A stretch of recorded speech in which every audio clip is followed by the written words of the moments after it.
আপনার মতো মেয়েকে শয্যাসঙ্গী করা গেলেও কখনো বউ করা যায় না। স্বনামধন্য এমপি ইশতিরাক এহসান মুসাবের মুখ থেকে এ ধরনের কথা শুনে লজ্জায় অপমানের চেহারা এইটুকু হয়ে যায় অনুত্থা ইবনাতের মুখের রানে। কথা বলতে ভুলে যায় অনুত্থা। হাঁ করে মুসাবের দিকে তাকিয়ে থাকে। রাগে ক্রোধে মুখ লাল হয়ে ওঠে। দাঁতে দাঁত চেপে বলল, আপনার মতো অসভ্য জানোয়ার ছেলেকে আমি কখনো বিয়ে করব না, চরিত্রহীন পুরুষ। অনুত্থার কথা শেষ হতেই ঘাড় বাঁকা করে হাসে মুসাব। 2 দিনের মেয়ে উড়ে এসে তাকে বলছে চরিত্রহীন পুরুষ। কথায় আর কাজে মিল করে দেওয়ার ইচ্ছা উদয় হয় মনের ইচ্ছেকে মাটি চাপা দিয়ে বলল, আপনি ভাবলেন কি করে আপনার মতো একটা থার্ড ক্লাস মেয়েকে আমি বিয়ে করব? আমার এত খারাপ দিন আসেনি।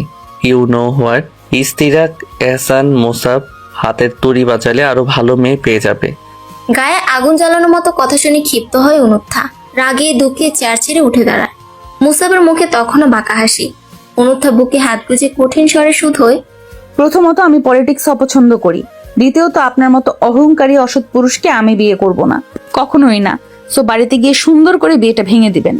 মিস অনুত্থা ইবনাত, আপনি আমার নামের শেষে যে বিশেষণগুলো যুক্ত করেছেন সেগুলো একটা একটা করে সত্য প্রমাণ করে দিব। কথা ধরনের প্রশ্ন করলেও অনুত্থার জবাবের অপেক্ষা করে না পুরুষ।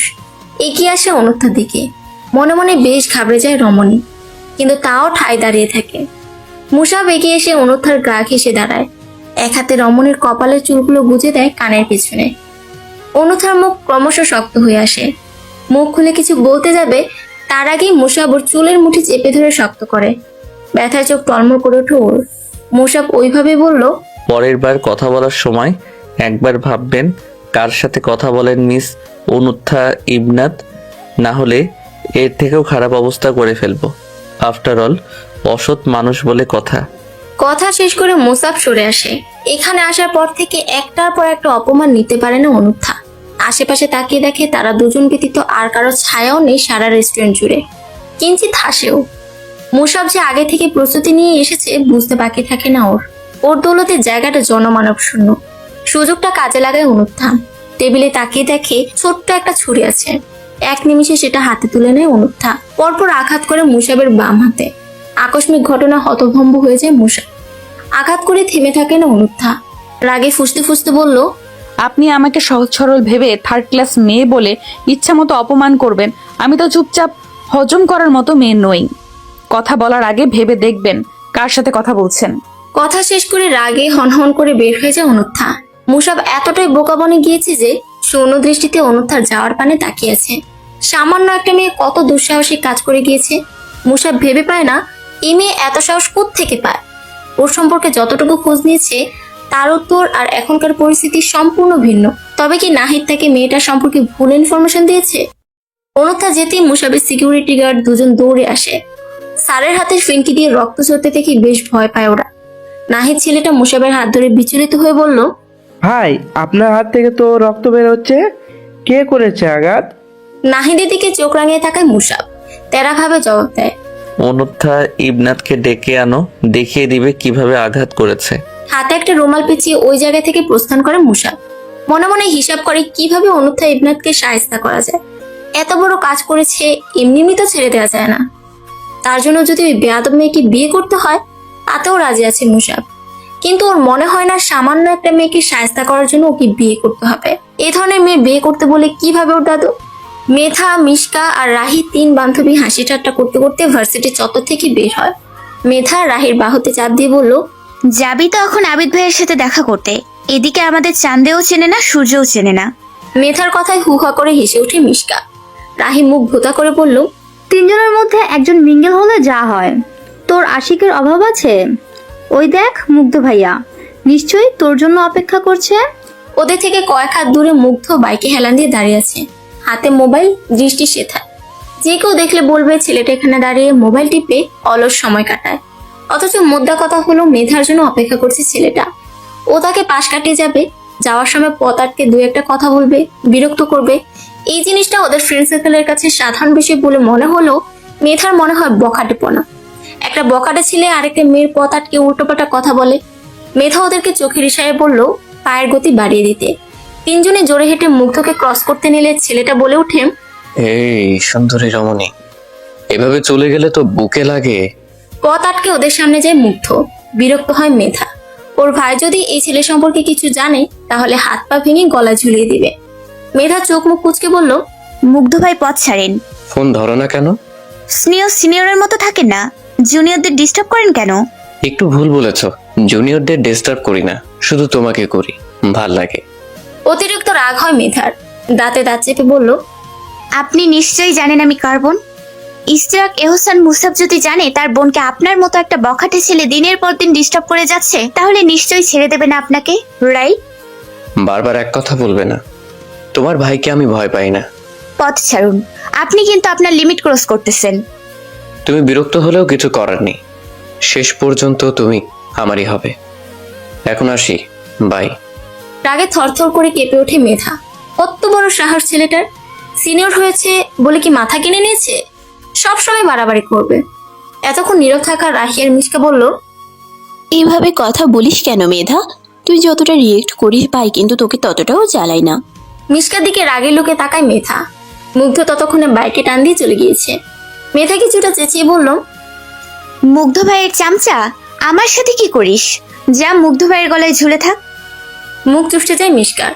মুগ্ধ কত ভালো একটা ছেলে, অথচ মেধা এমন ভাব করে যেন কি না কি দেখেছে। এ যাতায় রাহি বলল, শোন, মুগ্ধ ভাই কিন্তু যথেষ্ট হ্যান্ডসাম ছেলে। ভার্সিটির অর্ধেক মেয়ে তার জন্য পাগল। সেখানে উনি তোকে চাইছে, তাতে তোর আপত্তি কিসের? তোদের জাতির মুগ্ধ ভাই একটা ছ্যাঁচড়া ছেলে, এত বলার পরও গায়ে লাগে না। এসব ছেলেদের থেকে দূরে থাকাই ভালো। আর একদিন উনি আমাকে ডিস্টার্ব করতে আসলে সোজা তার বাড়িতে বিচার দেবো আমি, দেখি কি হয়। রাহি মিশকা দুজনেই হতাশার শ্বাস ফেলে। বলার মতো কিছু খুঁজে পায় না। মুগ্ধর পরিবার সম্পর্কে তারা কেউ অবগত না। ওর পরিবার আছে কিনা বা থাকলেও কেমন হতে পারে সে সম্পর্কে কোনো ধারণাই নেই। সেক্ষেত্রে বলাই যায় আগাম কোনো ঝড়ের সংকেত পেয়েছে ওরা। নিসর্গে বর্ষণের ছোঁয়া, কি অপরূপ দৃশ্য! বর্ষণের প্রেমে পড়েনি এমন মেয়ে বিরল। প্রকৃতির প্রতিটা স্তরে নিজের ছোঁয়া মিশিয়ে দেয়। অনূথা এক মনে বাহিরে তাকিয়ে আছে, প্রতিটা জিনিস খুঁটিয়ে খুঁটিয়ে দেখছে। মুসাবের প্রতিটা কথার ক্ষত থেকে বের হতে চেষ্টা করে। এই পাগলা পুরুষের কোনো অস্তিত্ব ওর জীবনে নেই। সত্যি কথা তো এটা যে অনূথার সাথে আজ অব্দি কেউ এভাবে কথা বলেনি। পরিবারে বা পরিবারের বাহিরে সবাই ওকে যথেষ্ট স্নেহ করে, যার কারণে মুসাব এভাবে কথা বলাতে বেশ অপমান বোধ করছে। মাথা থেকে কিছুতেই ফেলতে পারছে না। গাড়ি আকস্মিক থেমে যেতেই চমকে ওঠা অনূথা। ভাবনা জগৎ থেকে বের হয়ে আশেপাশে তাকায়।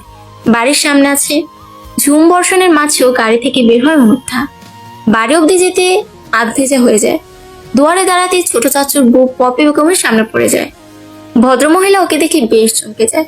তড়িঘড়ি করে এগিয়ে এসে বলল, সে কি অনু, এভাবে ভিজেছিস কেন? তুই মুসাবের সাথে দেখা করতে যাসনি? গিয়েছিলাম। ছোট্ট করে উত্তর দেয় অনূথা। এরপর তাকে আর কেউ খুঁজে পায় না। রুমের দরজা সে যে বন্ধ করেছে আর খুলেনি। রাত 11টার কাছাকাছি হবে। পূর্ণা বেগম মেয়ের রুমের সামনে আসে চিন্তিত মুখে। মেয়েটা সে যে কামরার দূর বন্ধ করেছে এখনো কোনো খোঁজ নেই। আসার পর কিছু মুখেও দেয়নি। এদিকে তার গুণধর ছেলের খোঁজ নেই। সে যে সকালে ক্যাম্পাসে গিয়েছে এখনো বাসায় ফিরেনি। পূর্ণা বেগম বেশ কয়েকবার দৌড়ে নক করলে বের হয় অনূথা। ঘুম ঘুম চোখে বিরক্ত হয়ে বলে, কি হয়েছে মা, এমন করছো কেন? তোরা দুই ভাই বোন কি আমাকে শান্তি দিবি না? এমন শুরু করেছিস কেন? মাথা ব্যথা করছিল তাই ঘুমিয়েছি, এখন সেটা কি আমার দোষ? কুঞ্চিত ভ্রু সোজা করেন পূর্ণা বেগম। তড়িঘড়ি করে মেয়ের কপালে গলায় হাত দিয়ে বড় করে নেয় একবার। এরপর আদেশের স্বরে শুধোয়, ফ্রেশ হয়ে নিচে আসো জলদি। তোমার বাবা না খেয়ে বসে আছে তোমাদের জন্য। আর মুগ্ধকে ফোন করে জিজ্ঞেস করো কোথায় আছে, কখন আসবে। অনূথা ঠিক আছে বলে ফ্রেশ হতে চলে যায়। মাথা টনটন করছে। খেতে ইচ্ছে না থাকা সত্ত্বেও বাবার মুখের দিকে তাকিয়ে খেতে বসে অনূথা। আরশ রহমান মেয়েকে দেখে প্রথমে জিজ্ঞেস করে, আজাদের ছেলের সাথে দেখা করছো তুমি, নাকি এখানেও ব্যস্ততা? ওই লোকের কথা শুনে অনূথা মুখের খাবারগুলো এমন ভাবে চিবোয় যেন সে ভাত নয়, আস্ত মুসাব নামের ছেলেটাকে বসে বসে চিবিয়ে খাচ্ছে। বেশ শক্ত স্বরে জবাব দেয়, আমি ওই বেয়াদব ছেলেকে বিয়ে করব না। প্রথম সাক্ষাতে কাউকে বেয়াদব বলা জিনিসটা পছন্দ হয় না আরশ রহমানের।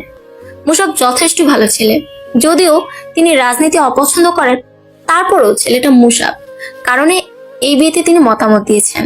তাও প্রিয় বন্ধুকে পই পই করে জানিয়ে দিয়েছে, আমার মেয়ের মতামত নিয়ে তারপরেই সব হবে। আমি ওর মতামত না নিয়ে এগোতে চাইছি না। এখন যদি ও মুসাবকে অপছন্দ হয়ে থাকে তাহলে সেটা সরাসরি বলে দিলেই হয়। এভাবে বেয়াদব বলে খ্যাত করার কি আছে? আরো সমান মেয়েকে বুঝিয়ে বলল, তুমি বিয়ে করতে চাও না, আমরা তোমাকে জোর করব না।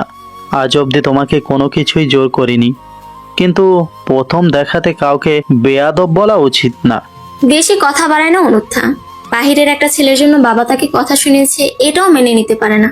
ঠিক ওই সময়টাতেই ওর পাশের চেয়ার টেনে বসে পড়ে মুগ্ধ। সারাদিনের ঘটনা আর এখনকার ঘটনা মিলিয়ে মেজাজ খারাপ আছে অনুত্থার, তাই সারাদিনের সমস্ত রাগ উগলে দেয় মুগ্ধর উপর। সারাদিন কোথায় ছিলে তুমি? ক্যাম্পাসে। ক্যাম্পাসে রাত 11টা পর্যন্ত ক্লাস হয়? মুখ ফ্যাকাশে হয়ে যায় মুগ্ধর। কিছু না বলে খাওয়ায় মন দেয়। ওর থেকে জবাব না পেয়ে মেজাজ আরো বিগড়ে যায় অনুত্থার। চেঁচিয়ে বলল, আমি তোমাকে লাস্টবারের মতো ওয়ার্নিং দিচ্ছি মুগ্ধ, ঠিক করে চলাফেরা করো। তুমি যেভাবে চলাফেরা করো এটা আমার পছন্দ না। সারাদিন নেতাদের পেছনে ঘুরবে, তাদের চামচামি করবে, এসব আমি চাই না। পলিটিক্স থেকে দূরে থাকো। আর তুমি যাদের সাথে চলো তাদের একজনও সামাজিক না। আমি কি বলেছি বুঝতে পেরেছো? মাথা নেড়ে হ্যাঁ বলে মুগ্ধ।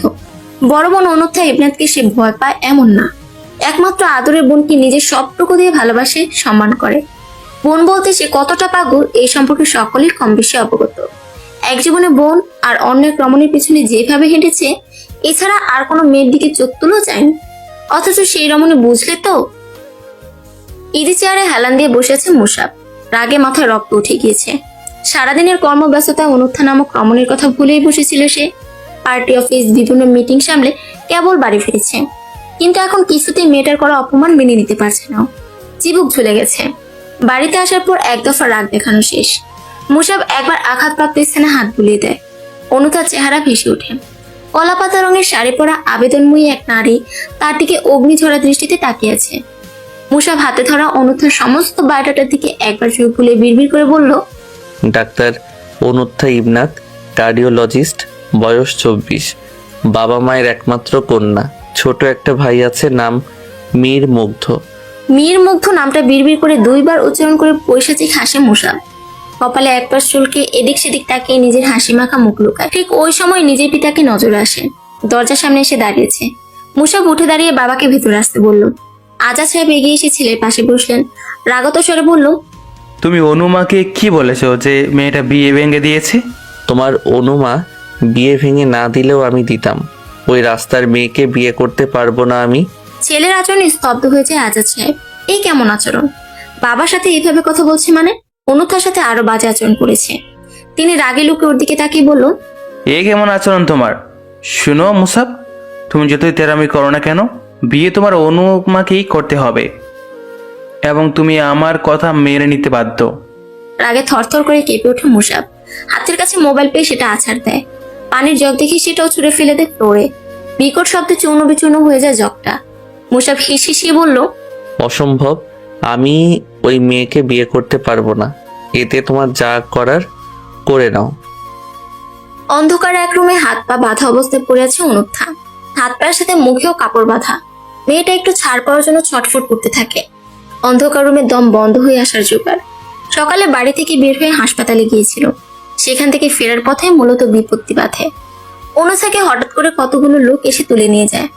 হাজার চিৎকার চেঁচামেচি করেও লাভ হয় না। শেষে নেতিয়ে পড়ে সে। চারদিকে চোখ বুলিয়ে একবার দেখে নেয়।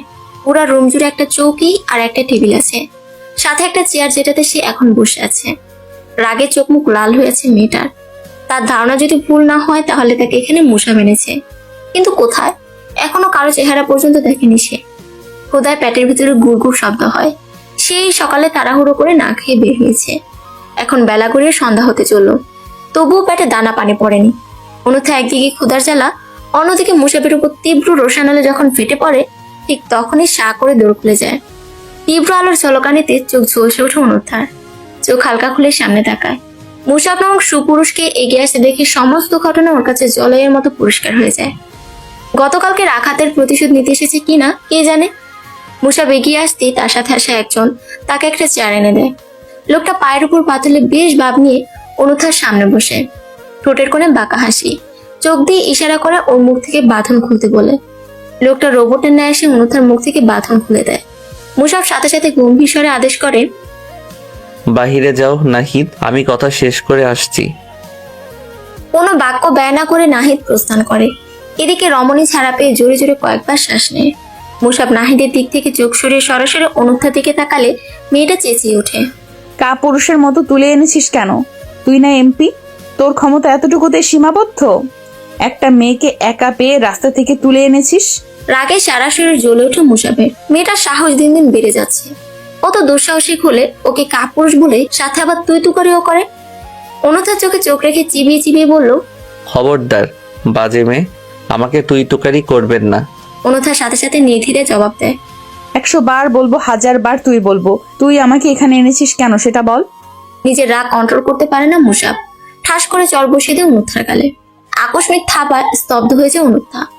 কল্পনাও করতে পারে না মুসা তাকে থাপ্পড় মেরেছে। অবিশ্বাস্য চোখে মুসাবের দিকে তাকায়। লোকটা অতিরিক্ত রাগে সাপের ফেনার মতো ফুসফুস করতে থাকে। অনুথার নিজেরও হাত পা বাঁধা, কি করবে বুঝতে পারে না।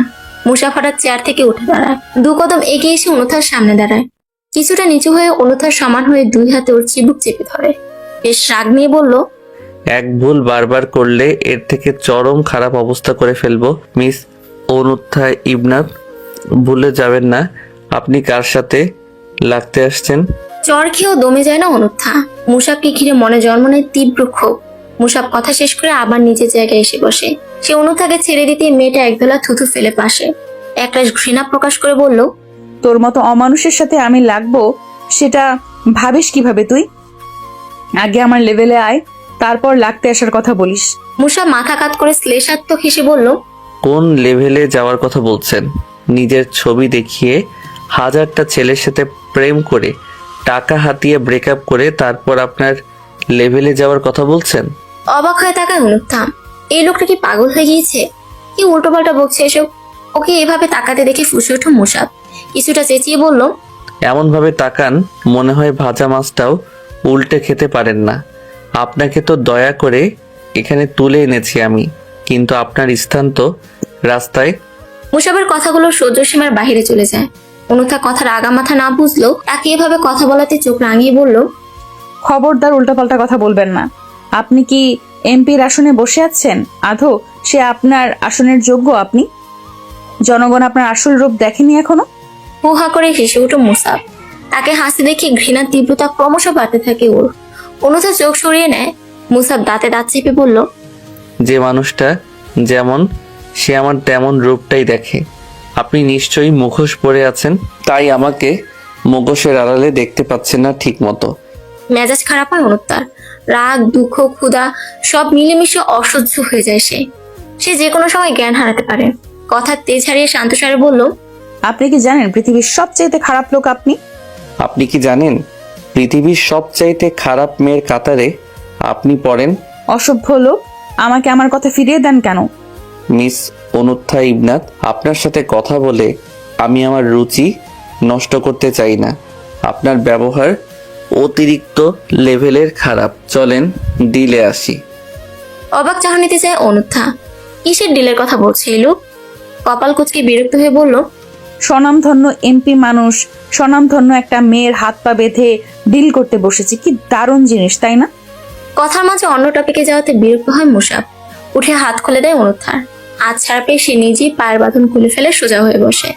মুসাব আবারও বলল, ডিলে আসা যাক। কিসের ডিল? কত টাকার বিনিময়ে আপনি আমাকে সব সত্য কথা বলবেন? কোন সত্য কথার কথা বলছেন? এবারও অল্পতে মেজাজ হারায় মুসাব। ওর জানা মতে অনুত্থার খুব ভালো করেই জানার কথা মুসাব কোন সত্যর কথা বলছে। না জানার ভান করায় উঠে দাঁড়ায় মুসাব। তাকে দাঁড়াতে দেখে অনুত্থাও দাঁড়িয়ে যায়, কিন্তু রমণী উঠতেই নিজের শরীরে শক্তি পায় না। টানা এত ঘন্টা অনাহারে থাকায় নিজের ভারসাম্য হারিয়ে ফেলে। ধপ করে নিচে পড়ে যেতে নিলে মুসাব এক হাতে কোমর চেপে ধরে রমণী। অবাক হয়ে তাকিয়ে দেখে অনুত্থা নামক রমণী জ্ঞান হারিয়ে ফেলেছে। মুসাব ওকে কোলে তুলে নিয়ে বাঁকা হেসে বলল, বারে বারে ঘুঘু তুমি খেয়ে যাও ধান। এবার দেখি কি করে পালান আপনি, আর আমিও এর শেষ দেখে ছাড়বো। রবি শশীর উন্মুখ দল চারদিকে ছড়িয়ে পড়ে। রিক্ত প্রকৃতি জুড়ে বিহঙ্গের কিচিরমিচির মিষ্টি শব্দে আন্দোলিত হয়ে এক নবদিনের সূচনা হয়। ভোরের আলো ফুটতে শুরু করেছে। মুসাবের চোখে ঘুম নেই। সারা রাত জেগে সে কাজ করেছে। তার কোলে এখনো ল্যাপটপ উকিয়ে দিচ্ছে। কৃত্রিম স্কিন থেকে চোখ ফিরে ঘাড় সোজা করে বসে ক্লান্ত দেহটাকে 2-3 মোচড় দেয়। তার শূন্য বেডে গুটিসুটি মেরে শুয়ে আছে অনুত্থা। গতকালকে ওই ছোট্ট ঘর থেকে মুসাবকে এখানে নিয়ে আসে। জ্ঞান ফেরার পরে তার কর্মচারী একজন খেতে দেয়। যেদি মানবী খাবে না বলে জেদ করে, তাকে যেন বাসায় দিয়ে আসে। কিন্তু নাছর বান্দা মুসাব কিছুতেই রাজি হয় না। তার কাজ শেষ না হওয়া অব্দি মেয়েটাকে ছাড়া যাবে না। এছাড়া অনুথা অনেক কিছু জানে যেটা মুসাবের জানা দরকার। মুসাবকে দেখলে উত্তেজিত হয়ে পড়বে, কারণ সব কাজ নীলা নামের এক মেয়েকে দিয়ে করিয়ে নেয়। অনুথার যখন ঘুম ভাঙে তখন বেলা 8টা বাজতে চলল। এপাশ থেকে ওপাশে ফিরতে খট করে দৌড় খুলে যায়। সচেতন দৃষ্টিতে চারিদিকে তাকায় অনুথা। মুসাব এসেছে। তাকে দেখে অবাক হয় না অনুথা, বরং মানবকে এড়িয়ে নিজে উঠে বসে। মাথা ভার ভার লাগছে। বাড়িতে সবাই টেনশন করছে, কখন বাড়ি যেতে পারবে কে জানে। মুসাব এগিয়ে এসে অনুথার হাতে একটা প্যাকেট এগিয়ে দেয়। ফ্রেশ হয়ে রেডি হয়ে নেন। অনুথা সরল মনে প্যাকেটটা হাতে নেয়, ভাবে হয়তো তাকে বাড়ি দিয়ে আসবে। কিন্তু প্যাকেট খুলে হাঁ হয়ে যায়। একটা লাল বেনারসি সহ যাবতীয় জিনিস আছে। সকাল সকাল উল্টোপাল্টা কাজ দেখে বিরক্ত হয় অনুথা। এসব কি? হ্যাঁ, মুসাব শান্ত স্বরে শুধ হয়। রেডি হতে বলছি। আমার তো বিয়ে না, তাহলে এসব করবো কেন? বাঁকা হাসি মুসাব অলস ভঙ্গিতে অনুথার পাশে বসে। কে বলেছে আপনার বিয়ে না? একটু পর আপনার বিয়ে হবে, জানেন না আপনি? চিবুক শক্ত হয়ে আসে অনুথার। কখন কি করে বসে ঠিক নেই। নিজেকে যথেষ্ট ঠান্ডা রেখে বলল, ইশতিরাক এহসান মুসাব, সকাল সকাল আমাকে জোক শোনাবেন না, এসবে হাসি পায় না। কোনটা জোকস আর কোনটা রিয়েল সেটা তো আপনি রেডি হয়ে আসার পর বুঝতে পারবেন। রেডি হয়ে কাকে বিয়ে করব আমি? আমিহীন আপনার অন্য কোনো অপশন থাকতে পারে? চোখ বন্ধ করে নেয় অনুথা। নতুন করে মুসাবের সাথে ভেজাল করার স্বাদ মনে জাগেনি। শান্ত স্বরে আওড়ায়, আপনাকে আমি আগেও বলেছি, এখনো বলছি, আমি আপনাকে বিয়ে করব না। আপনি একটা অমানুষ। মুসাব গত রাত থেকে নিজেকে বুঝিয়েছে সে অল্পতেই রাগারাগি করবে না। কিন্তু একটার পর একটা প্রশ্ন সাথে ওর এসব কথা জাস্ট নিতে পারে না সে। চোখ রাঙিয়ে বলল, যার সাথে প্রেম করছো তাকে বিয়ে করতে পারবে না তো কাকে বিয়ে করবা? মুসাবের কথা শুনে অনুথা যেন আকাশ থেকে টুপ করে মাটিতে পড়ে। এসব ভিত্তিহীন কথা এই অদ্ভুতরে মানব বলছে কেন? ইহজীবনে কখনো প্রেম করেছে বলে তার মনে পড়ে না। সে মুসাবকে কিছুটা অবাক হয়ে বলল, মানে আমি কেন প্রেম করতে যাব? আমার সাথে নাটক করবেন না। আপনার নাটক দেখে দেখে গত 5 বছর আগেই আমি বিরক্ত হয়ে গিয়েছি। এখন আবার সেগুলো নতুন করে আবিষ্কার করবেন না প্লিজ। যা বলছি তাই করুন। অনুথা নিজের কাছে নিজেকে এত অসহায় লাগে বলার বাহিরে। মুসাব কি বলছে সব ওর মাথার উপর দিয়ে যাচ্ছে। এমনটা হওয়ার কথা না। অসহায় স্বরে আওড়ায়, আমি এক জীবনে কখনোই প্রেম করিনি। আপনি এসব ভিত্তিহীন কথা বলে এর ভুক্তভোগী আমাকে বানাবেন না। মুসাব এসব কথা অভ্যস্ত অনেক আগে থেকেই। তখন বলতো ফোনে, এখন বলছে সরাসরি। এ ধরনের বাজে মেয়েকে বিয়ে করার ইচ্ছে মুসাবের ছিল না, কিন্তু অন্য এক জায়গায় সে অসহায় হয়ে নিজের কাছে হার মানে। মুসাব ভালো করে বুঝতে পারে অনুথা সহজে কি বিয়ে করবে না। হয়তো ভেবেছি ওর সব পাক সামনে এনে জেলে ভরে দিবে। এক পেশে হাসে মানব। শার্টের হাতা ফোল্ড করতে করতে বলল, বিয়ে করে নিজের জীবন বরবাদ করতে চান নাকি নিজের ভাইয়ের লাইফ বরবাদ করতে চান? আপনি হয়তো জানেন না, আপনার আদরের ভাই দিনের পর দিন আমার বোনের পেছনে ঘুরে ওকে ডিস্টার্ব করে। আপনি কি জানেন আমি এর বিরুদ্ধে লিগ্যাল অ্যাকশন নিলে আপনার ভাইয়ের কি অবস্থা হতে পারে? এই এক জায়গায় খুব দুর্বল অনুথা। নিজের ভাই, পরিবারের সদস্যদের জন্য সবকিছু করতে পারবে। মুসাবের লাস্ট কথা ওর বিশ্বাস হয় না।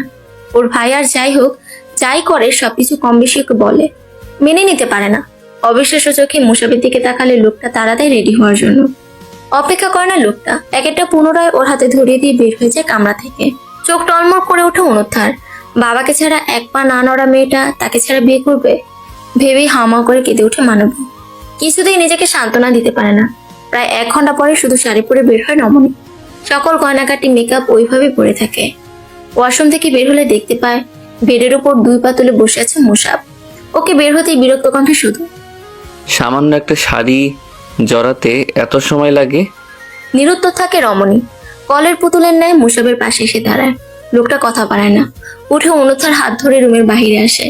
রুমের বাহিরে এসে চোখ ছানাবার হয়েছে অনুত্থার। বিস্ময় নিয়ে সামনে তাকালে নিজের আপন মামাকে দেখতে পায়। মামা মুসাবের বাবা একটা সোফায় বসে আছে, আরেকটা সিঙ্গেল সোফায় কাজে বসে আছে। অনুত্থা মামাকে দেখে কথা বলতে ভুলে যায়। মুসাব তাকে নিয়ে ওদের বরাবর বসে। মামা, তুমি এখানে কি করছো? তুমি এই বিয়েতে রাজি আছো? ওর মামা আফজাল হোসেন মৃদু হেসে বলল, মুসাব খুব ভালো ছেলে। তোমার বাবা তোমার মতামতের বিরুদ্ধে যাবে না, তাই তোমার পক্ষ থেকে আমি আছি অভিভাবক হিসাবে। চোখ ফেটে জল বেরো অনুত্থার। যেখানে নিজের পিতা মেয়ের মতামতের বিরুদ্ধে বিয়েতে রাজি হয় না, সেখানে মামাকে কথা বলতে দেখে আরো বেশি অসহায় হয়ে পড়ে অনুত্থা। চিৎকার চেঁচামেচি করতে চাইলে আজাদ সাহেব বলল, মামনি শোনো, তোমাকে আমার খুব পছন্দ, তাই তুমি যদি সুন্দর করে বিয়ে করে নাও তাহলে আমি খুশি হব। অনুত্থা বেশ খানিকটা রাগ নিয়ে বলল, আপনার ছেলে যেমন আপনিও ঠিক তেমন। নিজের মেয়ের বয়সী একটা মেয়েকে জোর করে বিয়ে দিতে চাইছেন। তারপর মামার দিকে ফিরে তাচ্ছিল্য হেসে বলল, আপনাকে আর কি বলবো, যেখানে নিজের মামাই আমার বিপক্ষে। মুসাফ সোফায় গায়ে অলসভাবে বলল, এ মা, তুমি বিয়েতে রাজি না? আমাকে তো বলছো তুমি নিজে থেকে আমাকে বিয়ে করতে চাও, এখন পোল্টি নাও কেন? মুসাফের কথা শুনে অনুত্থা বিস্ফোরিত চোখে তাকায় ওর দিকে। সে কখন বিয়েতে রাজি হয়েছে? ওকে এভাবে তাকাতে দেখে মুচকি হাসে মুসাফ। অনুত্থার মাথায় হালকা টোকা দিয়ে বলল, এসব আপনার মাথায় ঢুকবে না মিস অনুত্থা ইবনাত, আপনি বরং নীরবে বিয়ে করেন। এরপর কাজীর দিকে তাকিয়ে বেশ রাগ নিয়ে বলল, আর কতক্ষণ কাজী সাহেব, বিয়ে পড়ানো শুরু করেন। অনুত্থা কঠিন চোখে মামাকে একবার পরখ করে নেয়। ওর মামা বাড়ির সবাই ওকে যথেষ্ট স্নেহ করে, সেখানে মামা তো তাকে একেবারে মাথায় তুলে রাখে।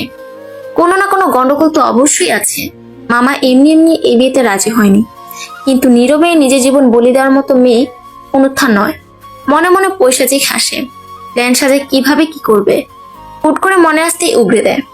আমি এখন বিয়ে করব ঠিকই, কিন্তু বিয়ে করার পর আমি আর নিজেকে রাখবো না, শেষ করে দিব।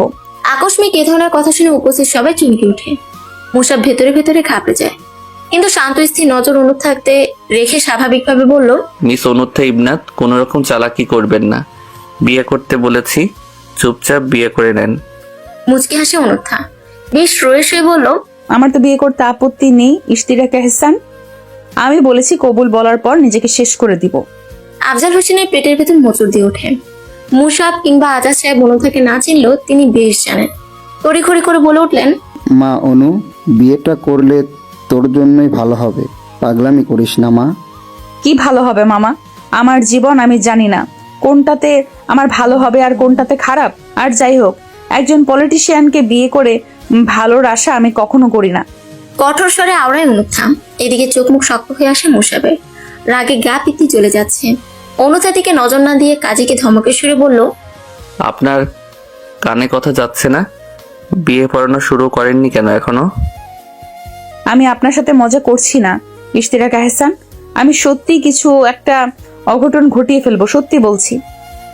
নিজেকে সামলাতে পারে না মুসাফ, সামনে থাকা টি টেবিলে লাথি দিয়ে বসে। সবাই চমকে উঠে দাঁড়ায়। টেবিলের কাজ ভেঙে ছোট ছোট টুকরা মুসাফের পায়ে গেঁথে যায়। ছেলেটা কোনো কিছুকে তোয়াক্কা না করে চেঁচিয়ে উঠল, সবাই চলে যাও এখান থেকে ফার্স্ট। শেষের কথাটা এত জোরে বলে অনুথা সহ কেঁপে ওঠে। চুপচাপ প্রস্থান করতে নিলে ওর ডান হাতের কবজি চেপে ধরে মুসাফ। আফজাল হোসেনের দিকে তাকিয়ে বলল, আপনারা এখনো দাঁড়িয়ে আছেন কেন? যেতে বলেছি কানে ঢুকেনি? না মানে অনুমা, এখানে থেকে কি আর করবে, ওকে আমি নিয়েই যাই। হাত ছাড়েন আপনি। কারো কথা কানে ঢুকিনি এমন ভাব করে পিতাকে বলল, এদেরকে নিয়ে এখান থেকে যাও বাবা। ছেলের কথা শুনে মুখ ফ্যাকাশে হয়ে যায় আজাদ সাহেবের। তার মতো শান্তশিষ্ট বাবার ছেলে এত রাগী কিভাবে হয় ভেবে পায় না। আফজাল হোসেনের দিকে তাকিয়ে চোখের ইশারায় যেতে বলল। কাজে অনেক আগেই পালিয়েছে। যাওয়ার আগে আজাদ সাহেব ছেলেকে সতর্ক করে, দ্রুত বের হবে। তারা চলে যেতেই মুসাফের হাতে কামড় বসিয়ে দিয়ে অনুত্থা। হাত ছেড়ে দেওয়া অবধি রমণী কামড়ে ধরে রাখে। শেষে সহ্য করতে না পেরে ছেড়ে দেয় মুসাফ।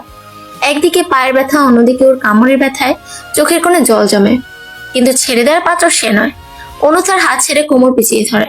মানবী হক চুকিয়ে যায়। রাগ মিশ্রিত স্বরে বলে, আর কত নিচে নামা বাকি আছে আপনার? ছাড়ুন আমাকে।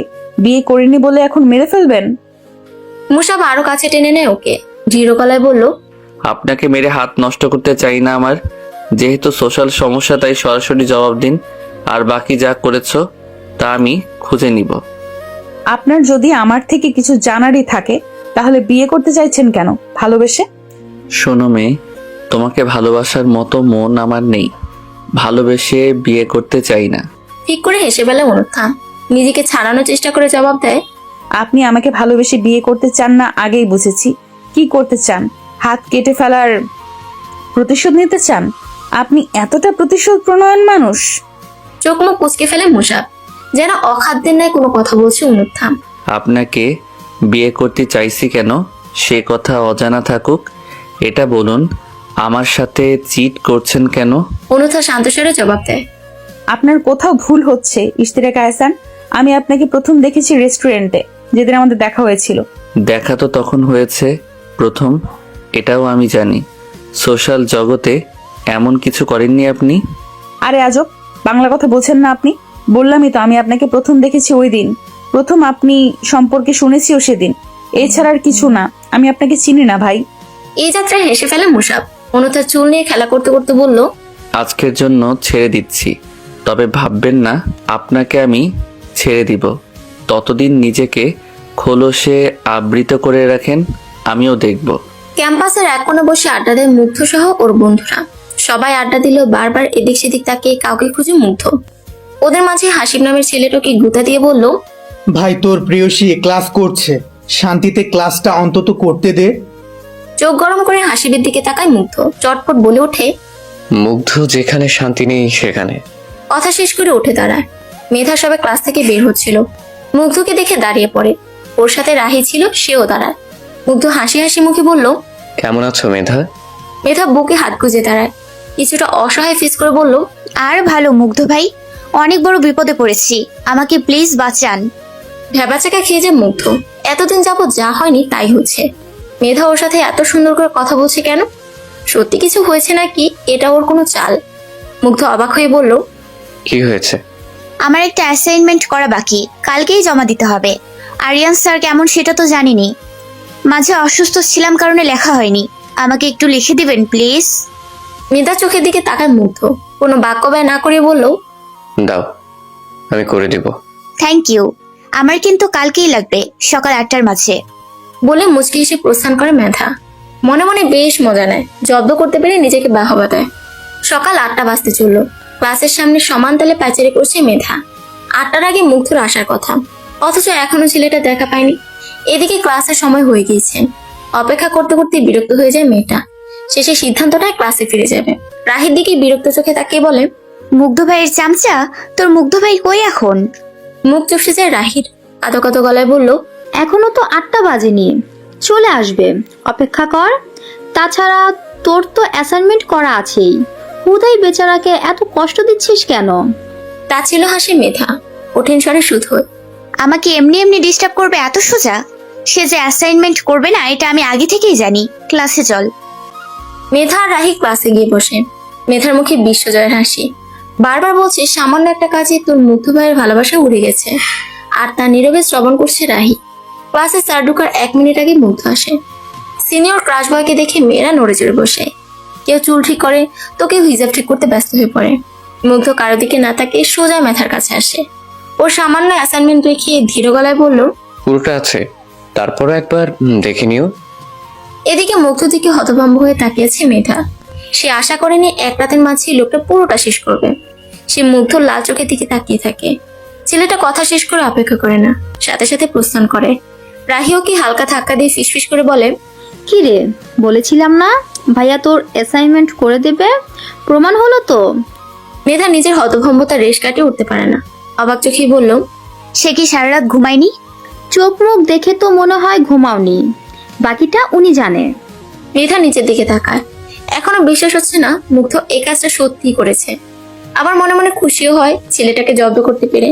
বেডের উপর অলস ভঙ্গিতে উপর হয়ে শুয়েছে অনুত্থা। মাথায় মুসাবের বলা কথাগুলো ঘুরপাক খাচ্ছে। মুসাবের সব কথা মিলালে এটা দাঁড়ায় যে অনুত্থা মুসাবের সাথে সোশ্যাল অ্যাকাউন্ট দিয়ে প্রেম করেছে এবং দিন শেষে তাকে ধোকা দিয়েছে। কিন্তু অনুত্থা তো নিজের সম্পর্কে অবগত। নিজের মেডিকেলে পড়ালেখা, পরিবারকে সময় দিয়ে সে সামাজিক যোগাযোগ মাধ্যমে খুব বেশি অ্যাক্টিভ থাকতে পারে না। আগেও কখনো অ্যাক্টিভ ছিল না, এখনো খুব বেশি না। তাহলে মুসাব এই কথাগুলো কেন বলছে? তার মুখভঙ্গি দেখে তো মনে হয়েছিল সে সত্যি বলছে। কিন্তু অনুতা কিছুতেই নিজের হিসাব মিলাতে পারছে না। মোবাইল হাতে নিয়ে কুমির মানব নামে সেভ করা নাম্বারটা বের করে। ফোন করবি কিনা ভেবে পায়নি। এমপির কি সময় হবে ফোন ধরার? পরক্ষণে এসব চিন্তা মাথা থেকে ছেড়ে ফেলে দেয়। সেই পুরুষ থাকুক তার মতো। অনুত্থা আর ইশতিয়াক আহসান মুসাবকে নিয়ে কিছু ভাববে না। চলে যাক সেই পুরুষ। এমনিতে ওর সাথে যা যা করেছে তাতে সে কখনো এই পুরুষকে ক্ষমা করবে না। প্রতিশোধ তো নিবেই নিবে। মাসখানেক পরের ঘটনা। অনুত্থা একটা এতিমখানা এসেছে। ওদের জন্য কিছু করার ইচ্ছে ছিল। নিবৃত্ত কেন্দ্রে গেট দিয়ে ভেতরে ঢুকতে একজন মানুষের মুখোমুখি হয়। মাস্কের আড়ালে থাকা মানুষটাকে চিনতে অসুবিধা হয় না অনুত্থার। বরং অবাক হয় এহসান মুসাবকে এতিমখানা দেখে। গেটের পাশে সুদর্শন পুরুষের কালো রঙের গাড়িটা এতক্ষণে নজর কাটে তার। মুসাব যেন তাকে দেখেও দেখেনি। না চেনার ভান করে গেট পেরোতে নিলে অনুথার মাথায় দুষ্টু বুদ্ধি চাপে। মুসাব এগিয়ে যেতে নিলে সে নিজের ডান পা বাড়িয়ে দেয়। পড়ে যেতে নিয়েও নিজেকে সামলে নেয় মুসাব।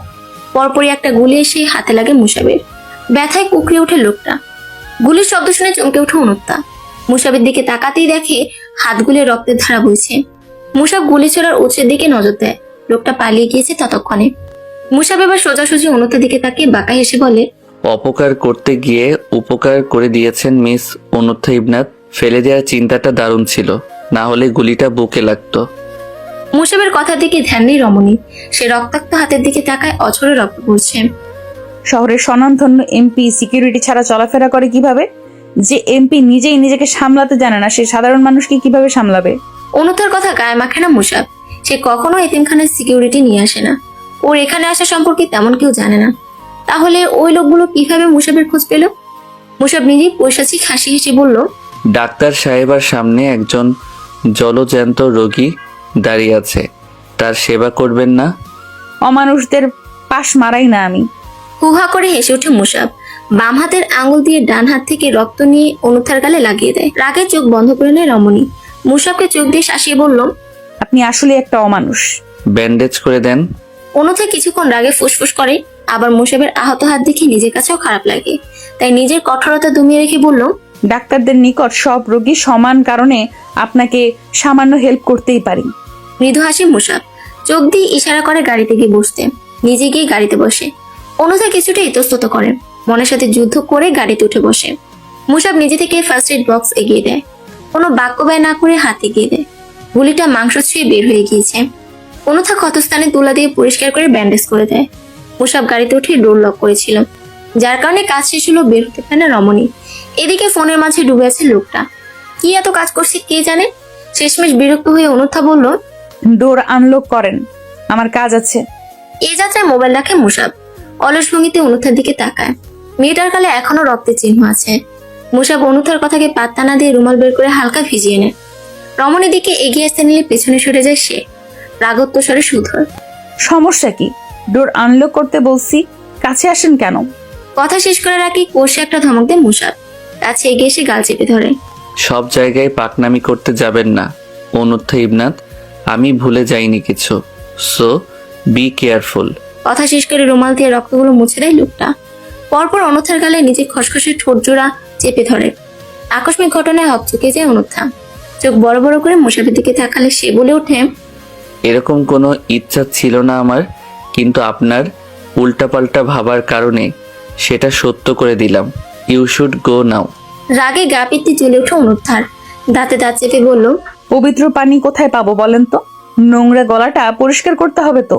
চেঁচিয়ে ওঠে মুসাব। অনুথার গলা টিপে ধরে বলেন, ভুলে যাবেন না আপনি একটা ছেলের সাথে লাগতে আসছেন।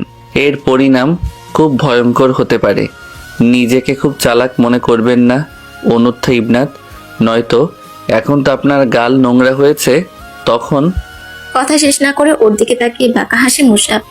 বাকি কথা বুঝে নেয় অনুত্থা। ঘৃণা চোখ ফিরিয়ে নিয়ে গাড়ি থেকে বের হয়ে যায়। পার্টি অফিসের একটা মিটিং আছে মুসাব। জরুরি মিটিং। পূর্ণ মনোযোগ সেখানেই বিদ্যমান আছে। ডান হাতে সাদা ব্যান্ডেজের অংশটা মাথা উঁচু করে নিজের উপস্থিতি জানান দেয়। ব্যথায় টনটন করলো, সেদিকে কোনো খেয়াল নাই লোকটার। দুই হাত নাচিয়ে দিব্যি ভাষণ দিচ্ছে। আকস্মিক টেবিল কেঁপে ওঠে। মনোযোগ বিনষ্ট হওয়াতে বিরক্ত হয় মুসাব। নিজের ফোন ভাইব্রেট হচ্ছে। নাহিদ কল দিয়েছে। ছেলেটাকে অনুথার খোঁজ খবর নিতে বলেছে। সেসব সম্পর্কে কিছু শোনার আশায় বিরক্ত ভাব পাশে রেখে ফোন রিসিভ করে কানে ধরে। ভাই, ম্যামের বিয়ে ঠিক হয়েছে। শুনেছি ওনার বাবা মা কেউ রাজি না, কিন্তু ম্যাম জেদ করেছে এখনই নাকি বিয়ে করবে। আস্তে একটা জেদের গোডাউন এই রমণী। সব জায়গায় নিজের কৃতিত্ব ফলাতে চায়। মুসাব চুপ থেকে কিছুক্ষণ ভেবে প্রশ্ন করলো, কোন হনুমানের গলায় ঝুলতে চাই? অপর প্রান্তে নাহিদ কিছুটা ভরকে যায়। তার ভাই কি এভাবে কখনো কথা বলতে দেখেনি সে। এক নারীর সংস্পর্শে সে কত পরিবর্তন। ভেবে মিটিমিটি হাসে ছেলেটা। তড়িঘড়ি করে উগরে দেয়, ছেলেটার নাম প্রীতম, ম্যামের কলিগ। এখন তোমাকে কি করতে হবে সেটা নিশ্চয়ই বলে দেওয়া লাগবে না, রাইট? জি ভাই। গুড, নিজের কাজ শেষ করো। কল কেটে দেয় মুসাব। ভেতরটা তেতো হয়ে গিয়েছে, চাইলেও মিটিংয়ে পুনরায় মনোযোগ দিতে পারে না। বিরক্ত হয়ে উঠে দাঁড়ায়। এই এক মানবী তার সুন্দর রুটিনটা এলোমেলো করে দিয়েছে। এত সহজে ছেড়ে দিবে বুঝি? ডিউটি শেষ করে হাসপাতাল থেকে কেবল বের হয়েছে অনুত্থা। সন্ধ্যা হয়ে এসেছে। সাধারণত এরকম সন্ধ্যা হলে মুগ্ধ এসে তাকে নিয়ে যায়। আজ ভাইকে পার্কিং এ না দেখে অবাক হয় বটে। মনে কুকাইতে থাকে, ভাইয়ের কিছু হয়নি তো? ঝটফট ফোন লাগায় মুগ্ধকে। 2 বার রিং হতে কল রিসিভ হয়। ভেসে আসে মুগ্ধর কণ্ঠস্বর। হাফ ছেড়ে বাঁচে অনুত্থা। কোথায় তুমি মুগ্ধ? নিচে আসো নিজে। মুগ্ধ বিস্মিত স্বরে জবাব দেয়। ছোট মামা তো বললো তুমি নাকি নানু বাড়ি যাবে, তোমাকে ড্রপ করে নিবে মামা, তাই তো আমাকে আসতে নিষেধ করলো। আপনা আপনি ব্রু কুচকে যায় অনুত্থার। আগের বার একবার যখন মুসাব তাকে তুলে নিয়ে গিয়েছিল তখনও একই কাজ করেছিল তার মামা আফজাল হোসেন। একই ঘটনার পুনরাবৃত্তি ঘটছে না তো? তার বিয়ের কথা চলছে। ওর কেন জানি মনে হচ্ছে সে যদি দ্রুত বিয়ে করে না নেয় তবে মুসাব তার কোনো একটা ক্ষতি তো করে বসতেই পারে। ফলস্বরূপ নিজের কলিগ প্রীতম বিয়ের প্রপোজাল দিতে অ্যাকসেপ্ট করে নেয় রমণী। সেসব বিষয় টের পেয়ে যায়নি তো মুসাব। এসব ভেবেই বুকের ভেতর ধুকপুক করে ওঠে অনুত্থার। শুকনো ঢোক গেলে মুগ্ধকে বলল, তোমার আমাকে জিজ্ঞেস করা উচিত ছিল আমি সত্যিই যাব কিনা। আর তো পার্কিং এ ছিল অনুত্থা। চারদিকে অন্ধকার হয়ে গিয়েছে। মাগরিবের আজান পড়েছে বহু আগে। হঠাৎ পেছন থেকে কেউ একজন মোবাইল টেনে নিয়ে যায়। চমকে ওঠে অনুত্থা। পেছনে তাকানোর সুযোগ হয়ে ওঠে না। তার আগেই মাথা চক্কর দিয়ে ওঠে। চোখে নেমে আসে অমানিসা। গিটারে এলোমেলো হাত চালায় মুগ্ধ। মাথা ভন ভন করছে। গতকাল সারা রাত এক ফোঁটাও ঘুমোয়নি। এখন ঘুমাতে মন চায় না। তাকে ঘিরে আছে বন্ধু বান্ধবেরা। সকলেই আড্ডায় মেতে উঠেছে।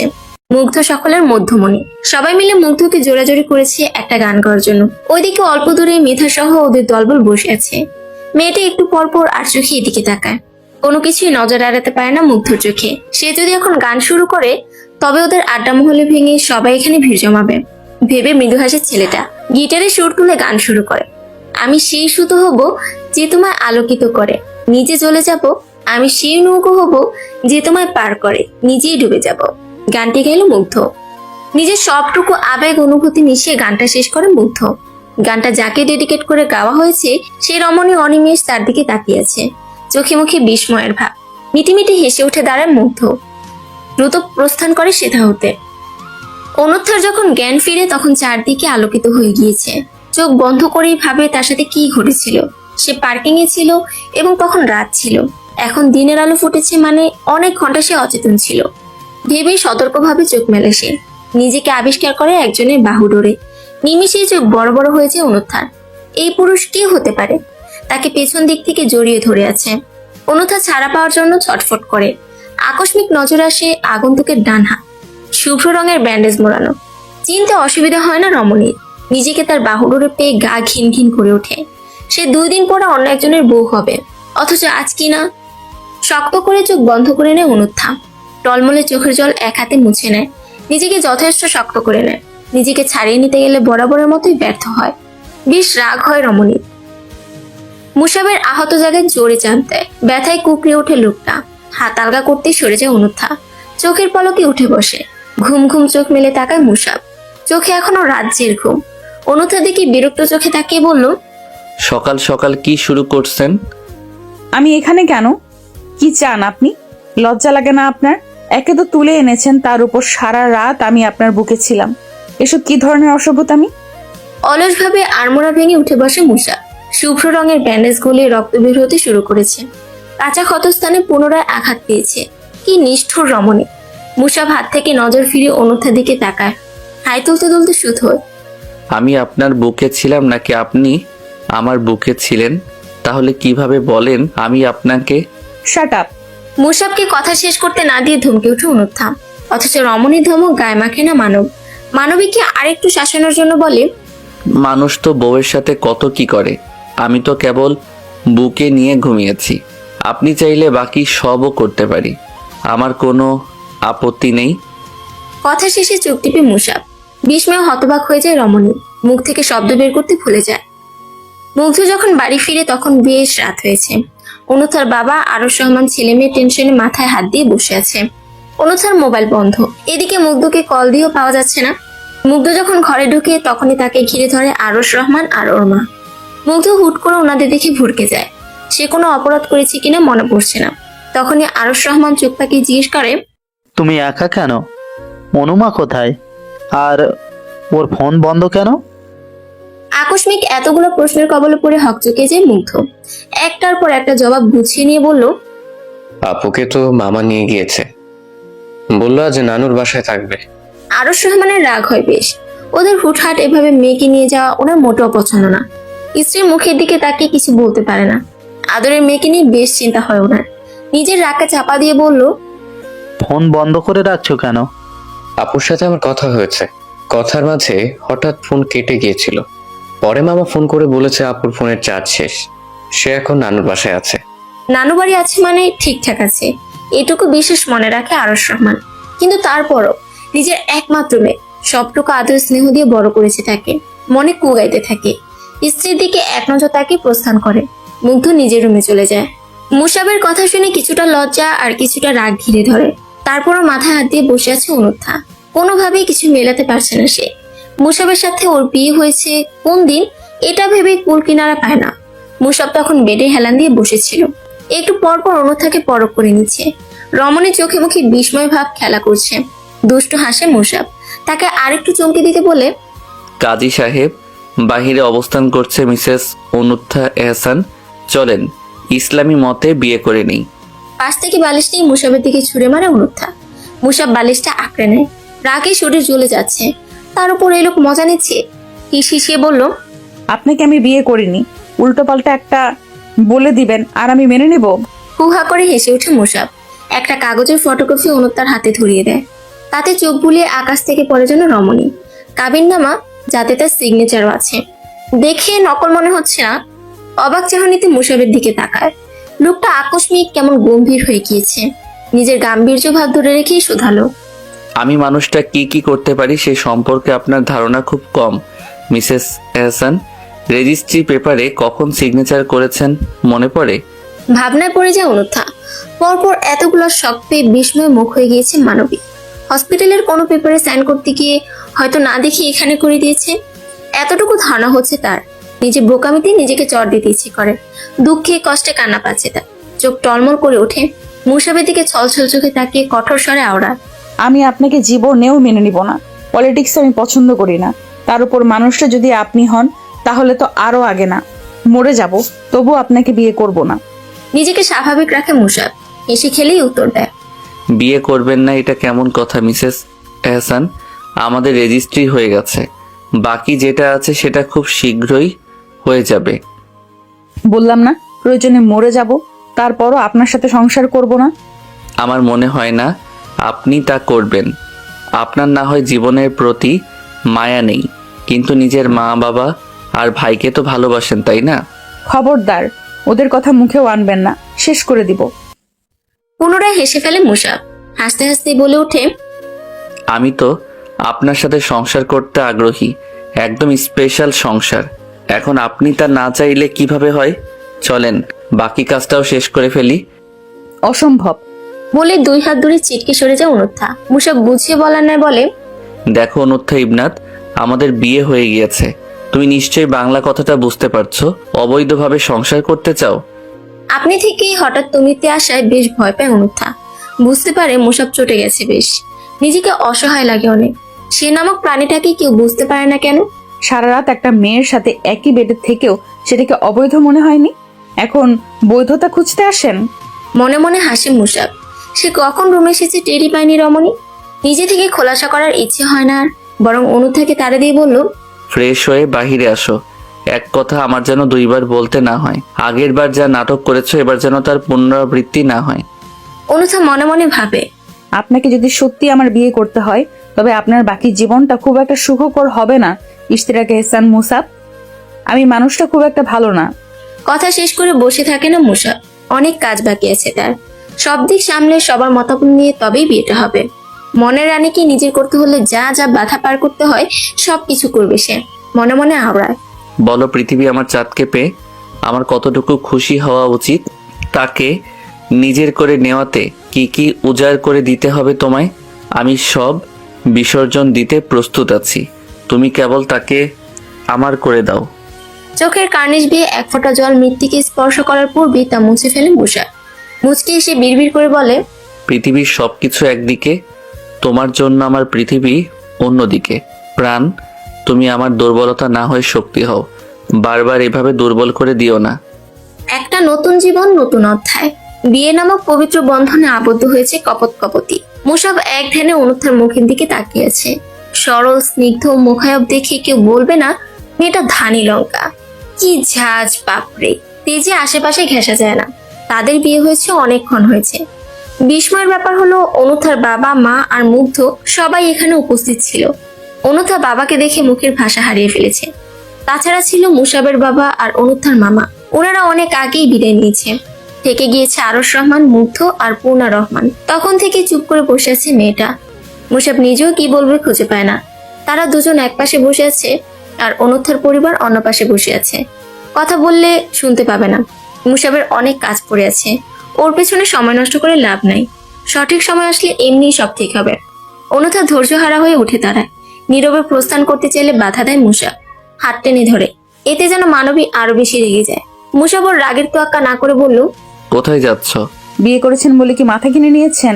লিসেন ইশতিরাক এহসান মুসাব, এই বিয়ের কথা যদি কেউ জানে তাহলে আপনি সেদিন আমার আসল রূপ দেখবেন। এসে ফেলে মুসাব। ওদূরেই বসেছিল অনুথার বাবা আরশ রহমান আর পূর্ণা রহমান। মুসাব তাদের দিকে তাকিয়ে বলল, যাদের জানা উচিত তারা অলরেডি জানে, আর কাউকে জানানোর প্রয়োজন হবে বলে আমার মনে হয় না। তুমি কোথাও না গিয়ে বরং তাদের সাথে আলোচনা করো, মাথা ঠান্ডা হবে। হাত ঝাড়া দিয়ে ছাড়িয়ে নেয় অনুথা। গটগট পায়ে এগিয়ে যায় আরশ রহমানের দিকে। ভদ্রলোক মেয়েকে দেখে উঠে দাঁড়ায়। মানবী বাবাকে দেখে নিজেকে কন্ট্রোল করতে পারে না।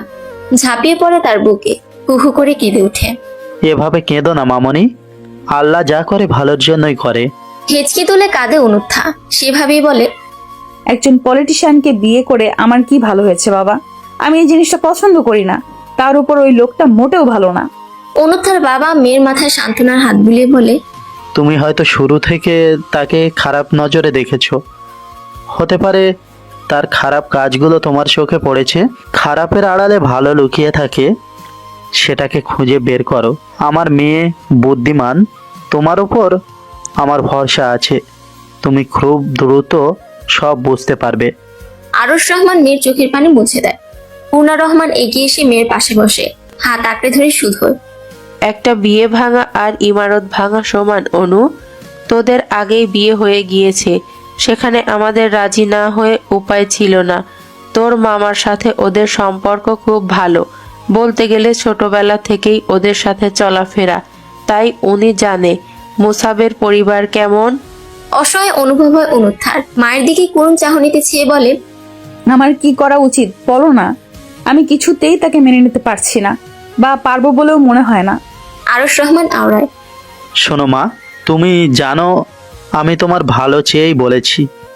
আমি জানি তুমি জীবনে অনেক কিছুই করতে চাও, তোমার স্বপ্ন, তোমার লক্ষ্য আছে। আমি চাই তুমি জীবনে সফল হও, নিজের পায়ে দাঁড়াও, নিজের পরিচয়ে পরিচিত হও। কিন্তু জীবনের কিছু সময় আছে যেখানে সঠিক সঙ্গী থাকা, একজন ভালো বন্ধুর মতো পাশে থাকা অত্যন্ত গুরুত্বপূর্ণ। বিয়ে মানে শুধু দায়িত্ব নয়, এটা জীবনের একটি অংশ। একজন সঙ্গী জীবনে উৎসাহ দেয়, সুখে দুঃখে পাশে থাকে, আমাদের জীবনকে আরো সুন্দর করে তোলে। আমি চাই তোমার এই নতুন পথ চলা আনন্দময় হোক। অনুতে কিছু বলে না, নীরবে সম্মতি জানায়। কেন জানি মনে হচ্ছে ওদের কারো কথাই ওর উপর প্রভাব ফেলছে না। মুসাবের খারাপ রূপটাই ওর চোখে বারবার ধরা দিচ্ছে। কথাবার্তা শেষ করে ওনারা চলে যায়। পুরোটা সময় মুগ্ধ চুপ করে বসেছিল। মুসাবকে সে আইডল হিসেবে মানলো, বোনের সাথে করা এমন আচরণ তার ভালো লাগেনি। মুসাব কেন এরকমটা করেছে? সত্যিই কি সে অনুথাকে ভালোবাসে? অনুথা মাত্র শাওয়ার নিয়ে বের হলো। ওর পরিবারের সবাই বাড়িতে ফিরে গিয়েছে বহুক্ষণ। এ বাড়িতে কেবল অনুথা আর মুসাব আছে, আর কিছু স্টাফ আছে। অনুথা ওয়াশরুম থেকে বের হয়ে মুসাবকে খেয়াল করে, কিছু ফাইল চেক করছে। সে বের হতেই তার হাতে একটা চেক দেয়। অনুথা বুঝতে পারে এটা কাবিনের টাকা হয়তো। তারপর শিওর হওয়ার জন্য প্রশ্নবোধক চাহনিতে ওর দিকে তাকালে সে বলে, কাবিনের টাকা। মুসাব কথা শেষ করে না, সেকেন্ডের মাঝে পুনরায় প্রশ্ন করে, তোমার কোনো যমজ বোন আছে? বিরক্ত হয় অনুথা। আবার শুরু হয়েছে ছেলেবাজ বলা, ছবির কথা বলা। সে নাক মুখ কুচকে বলে, ফাজলামি করবেন না, আমার এসব কিছুই নাই, আপনি দূরে থাকুন আমার থেকে। মুসাব এগিয়ে আসে ওর দিকে। অনুথা মনে মনে ভাবে, অন্য কাউকে ভেবে অনুথাকে বিয়ে করে ফেলেনি তো মুসাব। লোকটা ততক্ষণে অনেকটা নিকটে চলে এসেছে। ডান হাত কোমরে চলে যায়। ছটফট করে ওঠে অনুথা। মুসাব কোমরে স্লাইড করতে করতে মিটিমিটি হেসে শুধ হয়। কারো সিকুয়েক হিসেবে তোমাকে বেছে নেইনি আমি, তুমি হিসাবেই তোমাকে নিজের করেছি। অনুথা নিজেকে ছাড়ানোর চেষ্টা করে। মুসাব শক্ত করে চেপে ধরে। কিছু বলতে গেলে অনুথা রেগে মেগে বলে, আপনার হাতে কাটা মেশানো থাকে, স্পর্শ করলে সারা শরীর জ্বলে ওঠে। কোথাও যেন ভেঙে টুকরো টুকরো হয়ে যায়। মুসাব বিস্ফোরিত চোখে অনুথার দিকে তাকায়। বুঝতে অসুবিধা হয় না কি ইন্ডিকেট করে কথাটা বলেছে অনুথা। ওর তাকানো দেখেও না দেখার ভান করে অনুথা। মুসাবের ধরে রাখা হাতে কামড় বসিয়ে দেয়। হাত ছেড়ে দেওয়া অব্দি রমণী কামড়ে ধরে রাখে। শেষে সহ্য করতে না পেরে ছেড়ে দেয় মুসাব। ব্যথায় চোখের কোনো জল জমে, কিন্তু ছেড়ে দেওয়ার পাত্র সে নয়। চোখের জল লুকিয়ে হাসি মুখে তাকায় ওর দিকে। নির্চিতায় বলে ওঠে, বিহঙ্গ, তুমি উড়ে বেড়াও, শ্রান্ত হয়ে এই নিডেই ফিরে আসতে হবে। অনুথা বেডের এক কোণে নীরবে বসে আছে। তার চোখ দুটো মুসাবের দিকে নিবদ্ধ। সে যেন মুসাবের প্রতিটি ভাব, প্রতিটি আবেগের খুঁটিনাটি বোঝার চেষ্টা করছে। মৃদু আলোয় তার মুখের এক পাশ আলোকিত হয়ে উঠেছে, আর অন্য পাশে একটা চাপা বিষণ্ণতা যেন ছায়া ফেলেছে। অনুথার মনে এক ধরনের অস্বস্তি কাজ করছে। মুসাবের চোখের গভীরতা, বিষণ্ণতা এবং তার নীরব উপস্থিতি যেন ইঙ্গিত দিচ্ছে কোনো চাপা যন্ত্রণার। তার মনে হয় সোশ্যাল সমস্যাটার ব্যাপারে মুসাবের কাছে জানতে চাইবে, কিন্তু দ্বিধা কাজ করে। এই প্রশ্ন কি তাকে আরো কষ্ট দেবে? মুসাব কি নিজের মনের কথা খোলাসা করবে? পরক্ষণে মনে দ্বিধাদ্বন্দ্ব পাশ কাটিয়ে প্রশ্ন করে, আপনি কি সত্যি আমায় 5 বছর আগে থেকে চিনেন? সোশ্যাল প্রবলেমটা কি বলবেন আমায়? অনুথার নরম স্বরে অবাক হয়ে তার পানে তাকায় মুসাব। মুসাব একটু থেমে অনুথার দিকে তাকায়। তার চোখে এক ধরনের গভীরতা ফুটে ওঠে, যেন অনেক দিন ধরে চেপে রাখা কিছু আজ মুক্তি পেতে চায়। সে ধীরে ধীরে বলে, আমিও পালাতে চেয়েছিলাম অনুদ্ধা, পরিবার, দায়িত্ব, সম্পর্ক, সবকিছু থেকেই। অনুথা চুপচাপ মুসাবের কথা শুনে। মুসাব নিজের অতীতের অন্ধকার অংশটুকু বের করে আনার সাহস খুঁজে পায়। 5 বছর আগে যখন আমার মা চলে গেলেন, আমার মনে হলো যেন সব শূন্য হয়ে গেছে। আমার নিজের জন্য কিছু করার সাহস ছিল না। সেই সময় আমার জীবনটা ঘুরিয়ে দেওয়ার কোনো ইচ্ছা ছিল না। পরিবারের প্রত্যাশা, সমাজের চাপ, সবকিছুর মাঝে নিজেকে হারিয়ে ফেলেছিলাম। তারপর এক দীর্ঘশ্বাস ফেলে মুসাব বলে, অবশেষে বুঝলাম পালানো কোনো সমাধান নয়, নিজেকে তৈরি করতে হবে, সেই শূন্যতার সঙ্গ সহ্য করতে হবে। তবে এখনো মাঝে মাঝে মনে হয় কিছুই বদলাইনি, তবু চেষ্টা করে যাচ্ছি। এর মাঝে একটা মেয়ে আমার জীবনে আসে, মেসেঞ্জারে নক দেয়। অপরিচিত একটা মেয়ে একটা ছেলেকে নক দিয়ে কথা বলছে। ব্যাপারটাতে আমি অবাক হই বটে, তারপরও মেয়েটার মিশুকে স্বভাব, চঞ্চলতার প্রেমে পড়ে যাই আমি। এটাকে আমি বাস্তবে চিনতাম। দুজনের ব্যক্তিত্ব দুই জায়গায় দুই রকম। তারপরও ভাবি হতেই পারে এমনটা স্বাভাবিক। মেয়েটার সাথে আমার খুব বেশি ফোনে কথা হতো না, বেশিরভাগ সময় মেসেজে কথা বলতাম। 1 মাসে মেয়েটা আমার কাছে বেশ টাকা পয়সাও নেয়। তার কিছুদিন পর ব্রেকআপ করে। আমি আইডি হ্যাক করে নেই ওর, দেখে আমার মতোই হাজারটা ছেলের সাথে এইভাবে কথা বলে টাকা হাতিয়ে নেয়। তখন এটা ট্রেন্ড ছিল। আমার বেশ রাগ। ব্রেকআপ করে নিলেও আমি তাকে ছেড়ে দেইনি। যোগাযোগ বন্ধ হলেও তার খবরাখবর আমি রাখতাম। সেই সময়ে অতটা ভালো করে খোঁজ খবর নেইনি। এক সময় জানতে পারি যে মেয়েটার সাথে আমি চ্যাটিং করি সে আসলে ওই মেয়ে না। যাই হোক, বাদ দাও এসব। বিয়ে করেছো, সংসার করো। মুসাবের এই দীর্ঘশ্বাস যেন জীবনের নানা পর্যায়ে ভাঙা করা আশা নিরাশার প্রতিচ্ছবি। তার কণ্ঠে হতাশা, অভিমান আর খানিকটা বেদনার ছোঁয়া স্পষ্ট। সে জানে তার ভুল ছিল, হয়তো একটু বেশি বিশ্বাস করেছিল, হয়তো অন্ধভাবে। তবুও সেই সময়টা তার জীবনে একটা অদ্ভুত শিক্ষা হয়ে দাঁড়িয়েছিল। অনুত্থ মুখ বনে বসে আছে, বুঝতে পারে ব্যাপারটা তাকে ঘিরে। মুসাব তাকে ফেসবুক বাদে এমনিতেও চিনত। এখানে তার কি বলা উচিত নিজেই বুঝতে পারে না। কথাগুলো হয়তো প্রত্যাশিত ছিল, কিন্তু এখন নিজের কাছে কেমন অদ্ভুত লাগছে। অন্য মেয়ে ভেবে অনুথাকে জাজ করা হয়েছে। অনুথা থমকে বসেছিল। মুসাব কখন তার পাশে এসে বসেছে খেয়াল করেনি। হাতে হ্যাচকা টানতে একেবারে ওর বুকে আশ্রে পড়ে সে।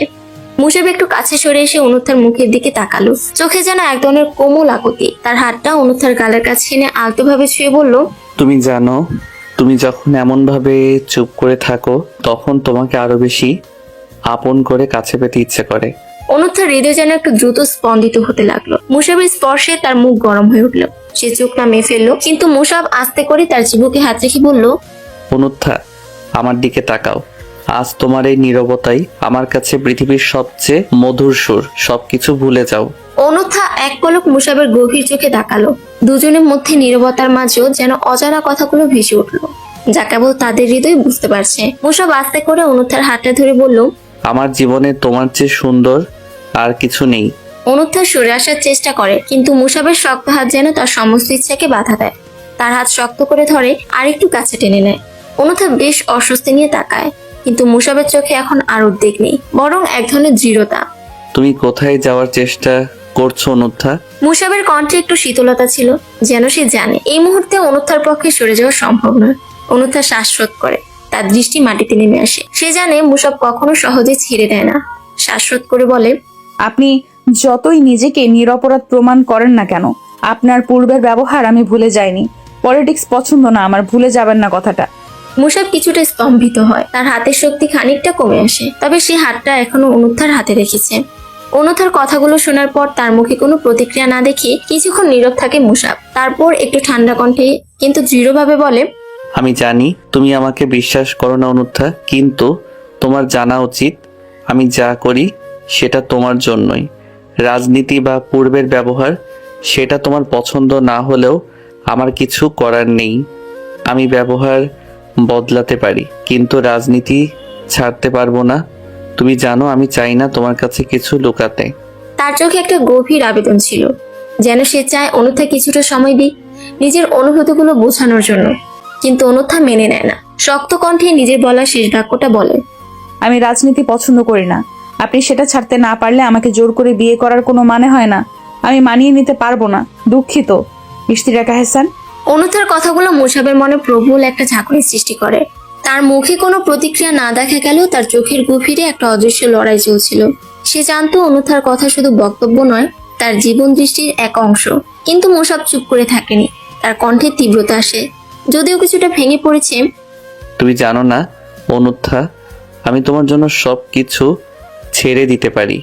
রাজনীতি আমার জীবন, কিন্তু তুমি আমার কাছে অনেক কিছু। তবে তার গলার স্বরটা ক্রমেই নরম হতে থাকে, যেন বুঝতে পারছে তার উচ্চাসা বা চাওয়া যদি অনূথার জন্য যন্ত্রণা হয়ে ওঠে, তবে সে তার ধরে রাখতে চায় না। তুমি যদি ভাবো আমি তোমার জন্য রাজনীতি ত্যাগ করতে পারবো না, তবে হয়তো তুমি ভুল ভাবছো। তবে আমি তোমার পাশে থাকতে চাই, তোমার সিদ্ধান্তে বাধা দিব না। অনূথা তার চোখের দিকে এক দীর্ঘ তাক দেয়, যেন একে অপরের অনুভূতির গভীরে প্রবাহিত হতে চায়। কিন্তু তার মানসিক অবস্থান ছিল স্পষ্ট, সে আর কোনো বাধ্যবাধকতা সহ্য করতে রাজি নয়। গেটের পাশে দাঁড়িয়ে মেধা নিজের অজান্তেই আশপাশে তাকিয়ে মুগ্ধকে খুঁজে বেড়াচ্ছে। দুদিন ধরে সে ক্যাম্পাসে আসেনি, আর মেধার মনে এক অদ্ভুত শূন্যতা অনুভব হচ্ছে।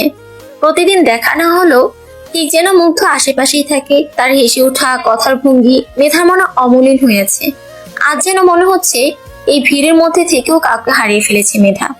মেধা জানে না কেন সে মুগ্ধকে খুঁজছে, হয়তো এটাই মুগ্ধর প্রতি তার অনুভূতির সূচনা। মেধা একটু নিজের দিকে বিরক্ত হয়, কেন সে বারবার মুগ্ধকে খুঁজছে।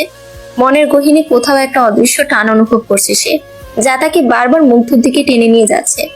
দুদিনের অনুপস্থিতি যেন অদ্ভুতভাবে তার অভ্যস্ত দিনগুলোতে ফাঁকা একটা জায়গা তৈরি করেছে। মুগ্ধর হাসি মাখা মুখ, চোখের সেই বিশেষ ঝিলিক, তার সোজাসাপটা কথা বলার ধরন, সবকিছুই যেন মেধার মনে এক স্থায়ী ছাপ ফেলে গেছে। এক অজানা অনুভূতি তাকে বাধ্য করেছে মুগ্ধকে খুঁজতে। আর মেধা বুঝতে পারছে হয়তো এটাই সেই অনুভূতির শুরু, যা এতদিন অবচেতনে লুকানো ছিল। মেধা মনে মনে নিজেকে বুঝায়, কিছুটা জোর করে, মুগ্ধ ভাই, আপনার জন্য আমার মনে কোনো অনুভূতি তৈরি না হোক। এই বিষাক্ত প্রেমের জালে আটকে গুমড়ে মরতে চাই না আমি। নিজের লক্ষ্য, নিজের স্বপ্ন পূরণ করতে এসেছি এখানে। নিজের জীবনে কাউকে অপ্রত্যাশিত গুরুত্ব দিয়ে মনের শান্তি হারাতে চাই না। কিন্তু যতই সে নিজেকে বোঝায়, ততই যেন তার মনের গভীরে মুগ্ধ স্মৃতি আরো গেঁথে যেতে থাকে। নিজেকে যতই শক্ত রাখার চেষ্টা করে, মনের কোণায় যেন একটা ফাঁক থেকে যায়, যা মুগ্ধর উপস্থিতি দিয়ে পূর্ণ হতে চায়। পাশে হঠাৎ মিশকার উপস্থিতি টের পায় মেধা। মেয়েটা এসে তাকে হালকা ধাক্কা দিয়ে হাসতে হাসতে বলে উঠলো, ওই দেখ, মুগ্ধ ভাই আসছে। ইস, বেচারার 2 দিন ধরে জ্বর ছিল। মেধার বুকের ভেতরটা যেন অদ্ভুত ভাবে কেঁপে উঠলো। মুগ্ধ 2 দিন কেন আসেনি সেটা বুঝতে পেরে একটু চিন্তিত হয়ে গেল সে, কিন্তু নিজের অনুভূতিগুলো চেপে রেখে স্বাভাবিক থাকার ভান করে মিশকার দিকে তাকিয়ে বলল, আর এই জ্বর ছিল, কেমন আছে এখন? মিশকা মুচকে মুচকে হেসে বলল, হ্যাঁ, বেচারা ঠিক মতো বিশ্রামই পায়নি। আজ একটু ভালো লাগাই ক্লাসে এসেছে। দেখ না এখনো কেমন ক্লান্ত লাগছে। মুগ্ধকে দেখে মেধার মনে হয় তাকে সত্যি একটু ভাঙা ভাঙা লাগছে। মনটা আবার কেমন অস্থির হয়ে যায়, কিন্তু বাইরে থেকে স্বাভাবিক থাকার চেষ্টা করে। অবাক চোখে মিশকের দিকে তাকিয়ে মেধা বলল, ব্যাপারটা তুই কিভাবে জানিস? মিশকে একটু হেসে বলে, আরে তোর মতো আমিও তো খোঁজ রাখি বুঝলি। আর তাছাড়া মুগ্ধ ভাইয়ের সাথে আমার গত সেমিস্টার থেকে বেশ বন্ধুত্ব হয়ে গেছে। এই কয়েকদিন ওকে দেখছিলাম না, তাই খোঁজ নিয়েছিলাম। কাল রাতে মেসেজ করেছিলাম, তখনই বলল জ্বর নিয়ে কষ্ট পাচ্ছে, আজ একটু ভালো বোধ করছে, তাই ক্লাসে এসেছে। মেধা বুঝতে পারে মিশকের মুখে মুগ্ধর কথা এভাবে শুনতে কেমন যেন অস্বস্তি লাগছে, কিন্তু সেই অস্বস্তি ঢেকে রেখে মুখে হালকা হাসি এনে বলল, ও তাই নাকি? বন্ধু হিসেবে খোঁজ রাখা তো অবশ্যই উচিত। ভালোই করেছিস খোঁজ নিয়ে। নিজেকে স্বাভাবিক রাখার চেষ্টা করে মেধা আবার চারপাশে তাকায়, কিন্তু মনের গভীরে যেন এক ধরনের অদ্ভুত টান অনুভব করে, যা মুগ্ধর উপস্থিতির জন্যই। মেধা এক মুহূর্তের জন্য ভাবে মুগ্ধর কাছে গিয়ে জিজ্ঞেস করবে কেমন আছে সে, শরীরটা এখন কেমন, কিন্তু পরক্ষণেই নিজেকে শাসন করে। কি দরকার কোথায় যেচে পড়ে খোঁজ নেওয়া? মুগ্ধর তো বন্ধুর অভাব নেই, মিশকা আছে, অন্যরাও আছে, সে তো কারো কিছু না। মেধার মনে এক অদ্ভুত চিন্তা ঘুরপাক খায়। মুগ্ধ কি সত্যি তার কথা একবারের জন্য ভাবেনি এই 2 দিনে? অথচ সে ভুলে গেছে মেধার কথা। হয়তো মুগ্ধর জীবনে মেধা নামের কোনো বিশেষ ভূমিকা নেই, সে কি তার জীবনে বিশেষ কিছু নয়? কিন্তু কেন জানে মুগ্ধ সেই কথায় কথায় বিরক্ত করা, ছোটখাটো মজা করে সময় কাটানো, সেই সব ডিস্টার্ব করার অভ্যাসগুলো মেধা মিস করছে। তার মনে প্রশ্ন জাগে, ছেলেটা কি বদলে যাচ্ছে না তো? হয়তো ওর জীবনে অন্য কেউ এসেছে যে তাকে আগের চেয়ে বেশি ব্যস্ত করে রেখেছে, অথবা আমার কথা আর ওর মনে নেই। নিজের এমন অনুভূতিগুলোকে থামাতে চেষ্টা করেও পারছে না মেধা। এই যে অভ্যস্ততা, এই যে কিছু ছোট ছোট মুহূর্তের জন্য মুগ্ধর উপস্থিতি, সব মিলিয়ে যেন একটা শূন্যতা তৈরি হয়েছে তার ভেতরে। এইসব ভাবনা মনের মধ্যে দোল খেয়ে তাকে পিছু টানে, আবার থমকে দেয়, নিজেকে বোঝায়।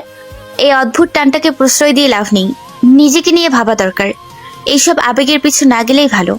মুগ্ধ থেকে একবার শেষবারের মতো তাকে মেধা হাঁটা দেয় অন্যদিকে, কিন্তু বুকের ভেতর সেই চাপা অনুভূতিটা যেন তাকে নীরবে দংশন করে। মেধা নিঃশব্দে প্রস্থান করতে যায়, কিন্তু বরাবরের মতোই পথ আগলে দাঁড়িয়ে যায় মুগ্ধ। তার মুখে সেই চিরচেনা হাসিটা, মুগ্ধর চোখে ক্লান্তির ছাপ স্পষ্ট, তবু চঞ্চলতার কোনো অভাব নেই। মুগ্ধ হালকা কণ্ঠে বলে, এই যে তুমি ভাবে পালাচ্ছ কেন? মেধা একটু চমকে ওঠে, ভেতর ভেতরে কেমন যেন অস্বস্তি হয়। নিজেকে শান্ত রেখে গম্ভীর মুখে বলল, পালাচ্ছি না, অন্য কাজ ছিল তাই যাচ্ছি। মুগ্ধ একটু হেসে বলল, তুমি কি জানো 2 দিন ধরে তোমাকে ঠিক মতো দেখতে পাইনি বলে মনটা কেমন করছিল? মেধা চোখ সরিয়ে বলে, 2 দিন ছিলে না, জ্বর হয়েছিল নাকি? মুগ্ধ মাথা নেড়ে বলল, হ্যাঁ একটু অসুস্থ ছিলাম, কিন্তু তাতে তোমার কিছু এসে যায় নাকি? কথাটা একটু মজা মেশানো থাকলেও চোখে যেন কিছুটা সত্যের আভাস। মেধা কিছু বলতে চায় না, তবে তার মনের অস্থিরতা যেন আরো বেড়ে যায়। মুগ্ধর হাসিটা তার দিকে তাকিয়ে রয়ে যায়, আর মেধা বুঝতে পারে এইভাবে সে বারবার নিজেকে মুগ্ধর দিকে টেনে নিয়ে যায়, আবার দূরে ঠেলে দেয়। মেধা প্রসঙ্গটা বদলাতে একটু মজা করে বলল, আপনার বোন তো এখন আমার ভাবি, তাই পরের বার এভাবে হুটহাট সামনে চলে আসার আগে একবার ভাববেন, নয়তো ভাবিকে বলে দেব তার ভাই দিনে দুপুরে আমাকে কিভাবে চালায়। মুগ্ধ হাসি চাপার চেষ্টা করে বলল, আচ্ছা ভাবিকে বলে দিবা? ভাবি তো তখন বলবে মুগ্ধ তুমি ঠিকই করেছো, বিশ্বাস করো। ও তো আমাকে বরং উৎসাহ দেবো তোমাকে আরো বেশি বিরক্ত করতে। মেধা একটু অবাক হয়ে বলল, সত্যি ভাবি এতটা পক্ষপাতী? এভাবে আমাকে আরো ফাঁসিয়ে দিবেন? মুগ্ধ চোখ টিপ দিয়ে বলল, অবশ্যই, কেননা তুমিই তো ভাবির প্রিয় হয়ে গেছো, এখন তো সে তোমার পক্ষ নেবে, এটাই স্বাভাবিক। মেধা মুখে একটু বিরক্তির ভান করলো। মুগ্ধর মজা মেশানো কথাগুলো শুনে নিজের ভেতরে হাসি লুকিয়ে রাখতে পারলো না। মুগ্ধের এই চঞ্চলতা, কথার অদ্ভুত ভঙ্গি তাকে অজান্তেই কাছে টেনে নেয় মেধা, কিছুটা বিরক্ত স্বরে আওড়ায়, আপনার বোন আপনার মতোই বাজে, আমার সাথে মেশে না। ভাইয়ার রাগ সবসময় আমার উপরে ওঠায়, ভাই যেমন ঠিক উল্টো তার বোন। মিটি মিটি হাসে মুগ্ধ, গর্ব করে বলে, অসুবিধা নাই, এই বিরক্তিকর তোমাকেই কিছুদিন পর আমাদের বাড়ির বউ বানাবে আমার বোন। অনুথা একা বসে বেলকনির কিনারে নীরবে তাকিয়েছে দূরের দিকে। আকাশে সন্ধ্যার শেষ আলো ধীরে ধীরে মুছে যাচ্ছে, রক্তিম আভা যেন তার মুখে কোমল এক আলো ফেলেছে। তার চুলের গুচ্ছগুলো হাওয়ায় ছুঁয়ে খেলা করছে, আর চারপাশের প্রকৃতি যেন এক সুরেলা সঙ্গীত হয়ে তার ভাবনাগুলোর সাথে মিশে যাচ্ছে। তার চোখে এক গভীর শূন্যতা, যেন সেখানে হাজারো হাজারো প্রশ্নের ছায়া লুকানো। মনের গভীরে কোনো এক অজানা অনুভূতি তাকে টানছে, কোনো এক হারানো স্মৃতি বা আকাঙ্ক্ষা যেন তার মধ্যে আলোড়ন তুলে দিয়েছে। অনুত্থা একাকী হলো প্রকৃতির সৌন্দর্যের মাঝে, সে যেন নিজেকে খুঁজে বেড়াচ্ছে। বাস্তবের চেনা জানা গণ্ডি ছাড়িয়ে এক দূরের জগতে হারিয়ে যাচ্ছে, যেখানে কেবল তার মনের কথাগুলোই ধ্বনিত হয়। অনুত্থা জীবনের হিসাবগুলো নিয়ে বিভ্রান্ত, যেন প্রতিটি হিসাবেই কিছু না কিছু বাকি থেকে যাচ্ছে। তার হৃদয়ের প্রতিটি কোণায় এই অসঙ্গতি বাজছে। মুসাব তার জীবনে আছে, তবু তাকে নিজের স্বামী হিসেবে মেনে নিতে তার ভেতরে কোনো সাড়া নেই। তার উপস্থিতি যেন একটা শূন্যতা তৈরি করেছে, যে শূন্যতা তার মনকে আরো ভারাক্রান্ত করে তোলে। অনুত্থা ভেবেছিল হয়তো সময়ের সাথে সব ঠিক হয়ে যাবে, কিন্তু বাস্তব যেন তার প্রত্যাশার পুরো উল্টো। মুসাবকে স্বামী হিসেবে মেনে নেওয়া তার পক্ষে অসম্ভব, কারণ তার অনুভূতি একেবারেই আলাদা। মুসাব তার পাশে থাকলেও সে অনুভব করে তার মনে মুসাবের জন্য কোনো জায়গা নেই। এই অমিল তাকে একা করে দিচ্ছে, এক গভীর চিন্তার মধ্যে নিয়ে যাচ্ছে, যেখানে সে বুঝতে পারছে কিছু সম্পর্কের হিসাব কোনোদিনই মেলে না। মুসাবের কথা বারবার ঘুরে ফিরে অনুত্থার মনে বাজছে। সে বারবার নিজেকে প্রশ্ন করছে, সবই কি সত্যি? সত্যি কি মুসাব তাকে ভালোবাসে? মুসাবের কথাগুলো শুনে তো তাই মনে হয়েছিল, কিন্তু কেন যেন তার হৃদয় তা পুরোপুরি মেনে নিতে পারছে না। অনুত্থার মনে হচ্ছে মুসাবের কথার আড়ালে হয়তো এমন কিছু আছে যা সে বুঝতে পারছে না, বা যা তাকে বুঝতে দেওয়া হচ্ছে না। মুসাব বলেছে সে তাকে ভালোবাসে, কিন্তু অনুত্থার অনুভূতির গভীরে সেই ভালোবাসার সত্যতা প্রশ্নবিদ্ধ। সেই কথাগুলো ছিল যেন এক আবরণ, যা সত্যকে ঢেকে রেখেছে। মুসাবের চোখে, তার শব্দে কোথাও যেন অনুত্থা সেই অকৃত্রিম ভালোবাসার ছোঁয়া খুঁজে পায় না। এই দ্বিধা তাকে আরো দূরে সরিয়ে নিচ্ছে, কারণ মনের গহীনে সে জানে ভালোবাসা অনুভবের ব্যাপার, প্রমাণের নয়। অনুত্থার মনে প্রশ্নের ঝড় উঠছে, যদি মুসাব সত্যি তাকে ভালোবেসে থাকে, তবে শুরু থেকে এমন শীতল দূরত্বপূর্ণ ব্যবহার করতো কেন? ভালোবাসা তো মানুষকে কাছাকাছি টানে, উষ্ণতা আনে, অথচ মুসাবের ব্যবহার বরাবরই যেন তার বিপরীত ছিল। সে কি ইচ্ছা করে নিজেকে দূরে সরিয়ে রেখেছিল, নাকি তার মনোভাবের আড়ালে এমন কিছু লুকিয়ে আছে যা অনুত্থা জানে না? এই প্রশ্নগুলো তাকে আরো গভীরে তুলে দিচ্ছে। মুসাব কি কিছু লুকাচ্ছে? তার হৃদয়ের কোনো কোণে কি এমন এক সত্য লুকিয়ে আছে যা সে অনুত্থাকে জানাতে চায় না? হয়তো তার জীবনে এমন কোনো ঘটনা বা সম্পর্ক আছে যা সে গোপন করে রেখেছে, অথবা হয়তো সে নিজেই দ্বিধায় ভুগছে তার ভালোবাসা নিয়ে, তাদের সম্পর্কের ভবিষ্যৎ নিয়ে। অনুত্থার মনে হচ্ছে এই রহস্যের সমাধান না হলে তার মনে থাকা অস্থিরতা কখনোই শান্তি পাবে না।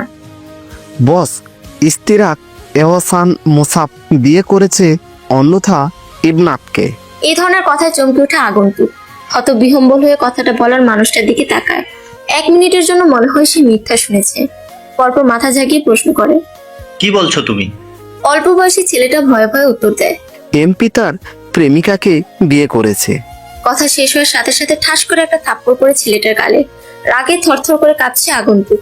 ছেলেটা গালে হাত দিয়ে নিচের দিকে তাকায়। থাপ্পড় দিয়েও ক্ষান্ত হয়নি আগন্তুক। তেরে এসে ছেলেটার কলার ছাকিয়ে বলেন, কি বললি তুই? অনুত্থা ওর প্রেমিকা?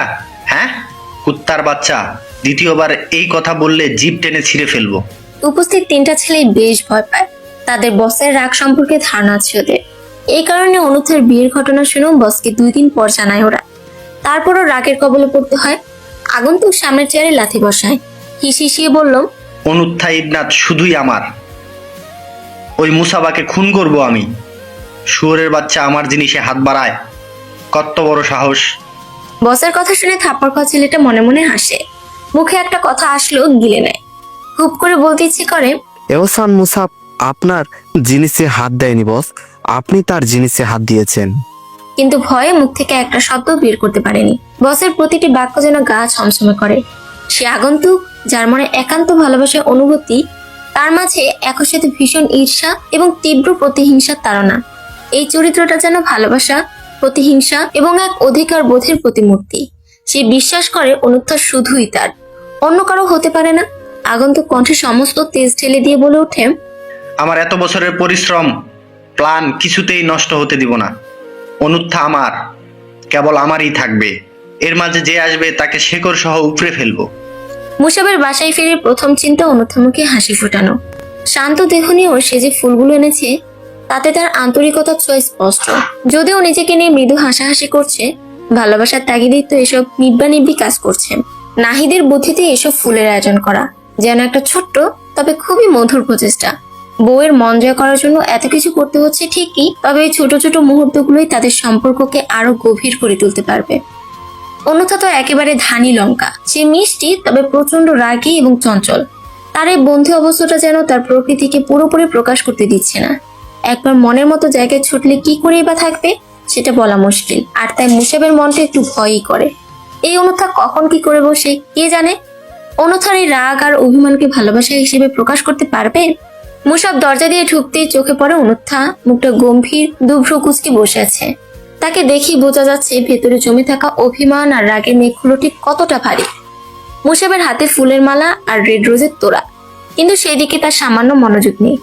মুসাবের দিকে এক দৃষ্টিতে তাকিয়ে যেন তার মনোবেদনা আর অসন্তুষ্টকে চোখ দিয়ে প্রকাশ করতে চাইছে।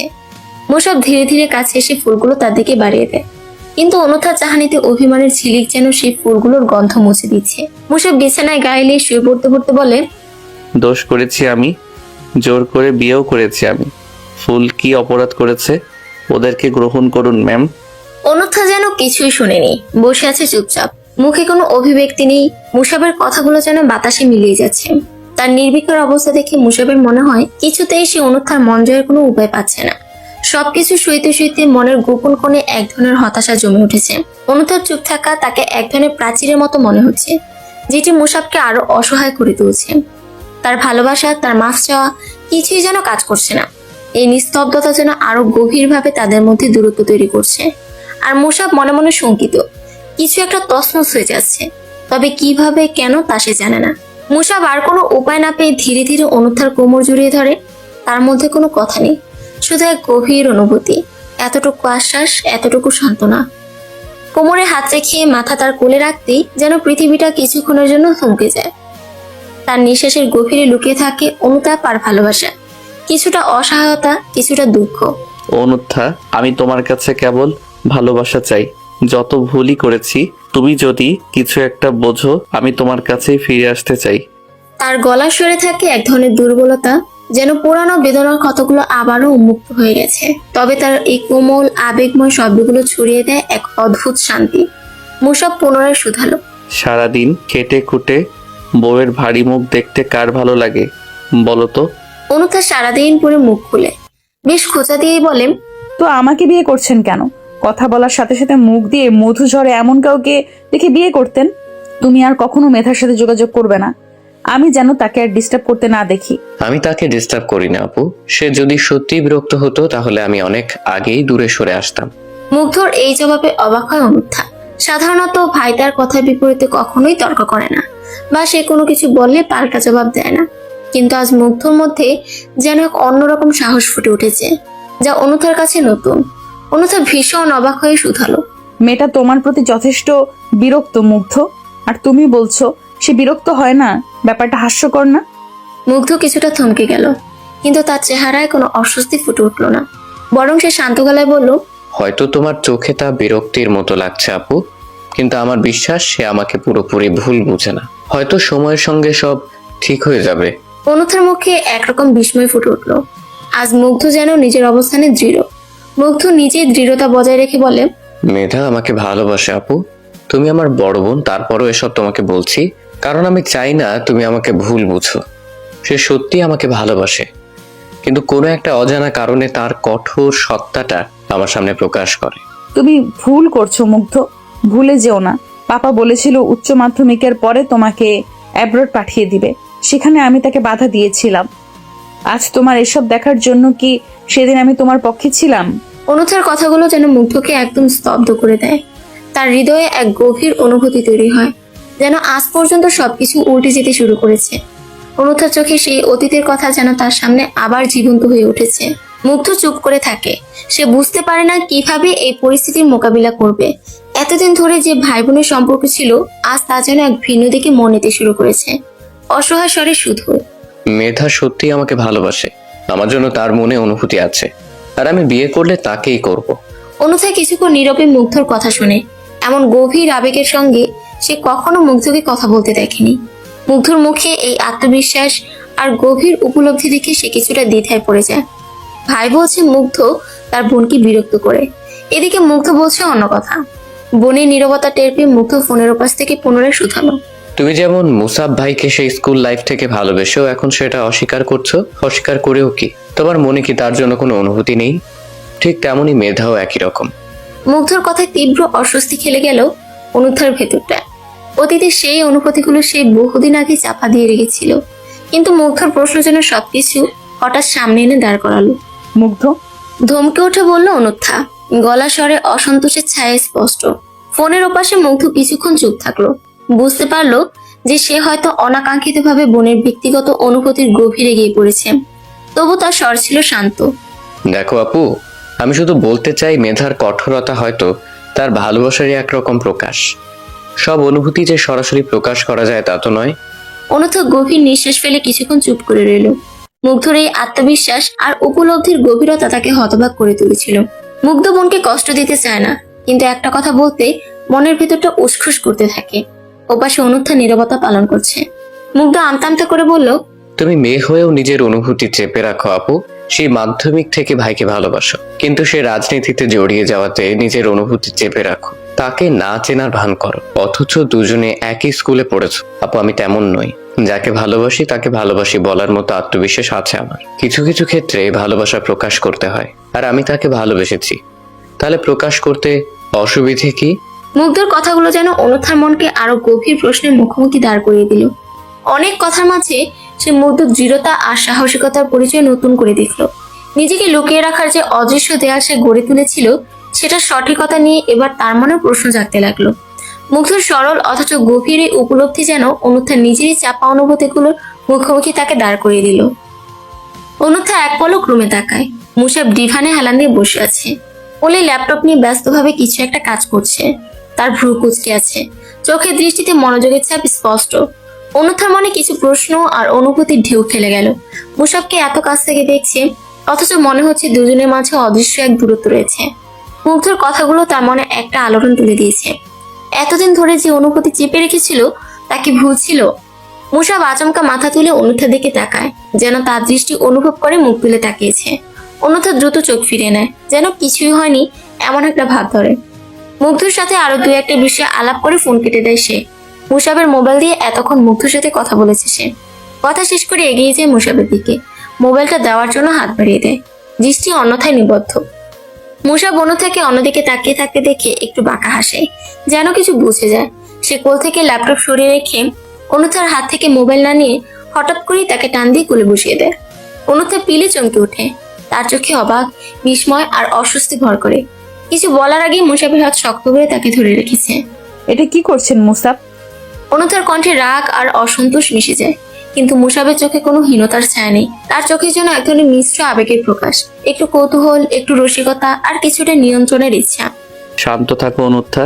মুসাব এক হাতে মোবাইল নিয়ে বলে, এখন তুমি আমার কোলেই থাকবে, একটু সময় নাও।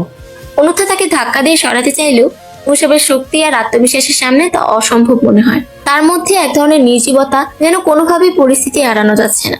মুসাব কোমর জড়িয়ে পেছন থেকে জড়িয়ে ধরে অনুত্থাকে। হাত চলে যায় অনুত্থার মেধির উদরে। অনুত্থা কি করবে বুঝে উঠতে পারে না। নড়াচড়া করলে মুসাব তার পিঠ থেকে চুল সরিয়ে ওষ্ঠজোড়া চেপে করে সেথায়। চোখে যে বন্ধ করে নেয় রমণী, মানব ফিসফিস করে শুধু নড়ে না, শুধু আমাকে অনুভব করো সুইটহার্ট। অনুত্থা আজ 6 দিন পর বাইরে পা রেখেছে। এতদিন ঘরবন্দি থাকার পর রাস্তায় বের হয়ে এক ধরনের অদ্ভুত প্রশান্তি অনুভব করছে সে। তবে গন্তব্যটা আনন্দের নয়, হাসপাতাল। মুসাব বারবার বলেছিল গাড়ি আর সিকিউরিটি সঙ্গে নেওয়ার কথা, কিন্তু অনুত্থা একগুঁয়ে। মুসাবের কথায় কান্না দিয়ে একাই বেরিয়ে পড়েছে। তার এই একরোখা স্বভাব মুসাবের কাছে নতুন কিছু নয়, কিন্তু তবুও সে চিন্তায় অস্থির। রাস্তায় হাঁটতে হাঁটতে অনুত্থা ভাবে, সব সময় এত নিরাপত্তার কি দরকার? নিজেকে নিজের মতোই চলতে দিতে হবে। সবকিছুর জন্য অন্যের উপর নির্ভরশীল থাকা ঠিক নয়। তবে মনে একটু ভয়ও কাজ করছে, কারণ মুসাবের চিন্তাটা ফেলে দেওয়ার মতো নয়। অর্পণ ভাই যদি জানে সে বিয়ে করেছে, তাহলে তার এবং মুসাব উভয়েরই ক্ষতি করবে। ছেলেটা তাকে পাগলাটে ভাবে ভালোবাসে কিনা, কিন্তু অনুত্থা মনে একজনকে রেখে আরেকজনকে কিভাবে বিয়ে করবে? সে যে মুসাবকে ছেলেবেলা থেকেই ভালোবেসে গিয়েছে অক্লান্ত ভাবে। অনুত্থার নিকট হাসপাতালের পথটা সত্যি দীর্ঘ মনে হচ্ছে। প্রতিটি পদক্ষেপ যেন ভারী হয়ে উঠেছে তার জন্য। চারপাশে ভিড় থাকলেও সে এক ধরনের শূন্যতা অনুভব করছে। নিজেকে একা, বিচ্ছিন্ন, মানুষের কোলাহল তার মনে কোনো সান্ত্বনা আনতে পারছে না। হঠাৎ তার ভেতরে এক অস্বস্তিকর অনুভূতি জেগে ওঠে। মনে হচ্ছে কেউ যেন তাকে অনুসরণ করছে। পেছন ফিরে তাকায়, কিন্তু কিছুই দেখতে পায় না। রাস্তায় ফিরে এমন কিছু খুঁজে বের করা হয়তো অসম্ভব, তবুও তার মন একরকম আতঙ্কে ভুগতে থাকে। গাড়ি আর সিকিউরিটি সঙ্গে নেওয়ার কথা বলেছিল সে, কেন যে শুনলাম না। নিজের একগুয়েমের জন্য এখন তার নিজেরই বিরক্ত লাগছে, কিন্তু সে জানে এটা তার চরিত্রেরই অংশ। তার জেদ, সেটাই তাকে সবার থেকে আলাদা করে। তবুও এই মুহূর্তে তার সেই জেদ যেন আত্মবিশ্বাসের বদলে দুর্বলতা হয়ে দাঁড়িয়েছে। মুসাব ঠিকই বলেছিল, নিজের মনে মনে স্বীকার করে সে।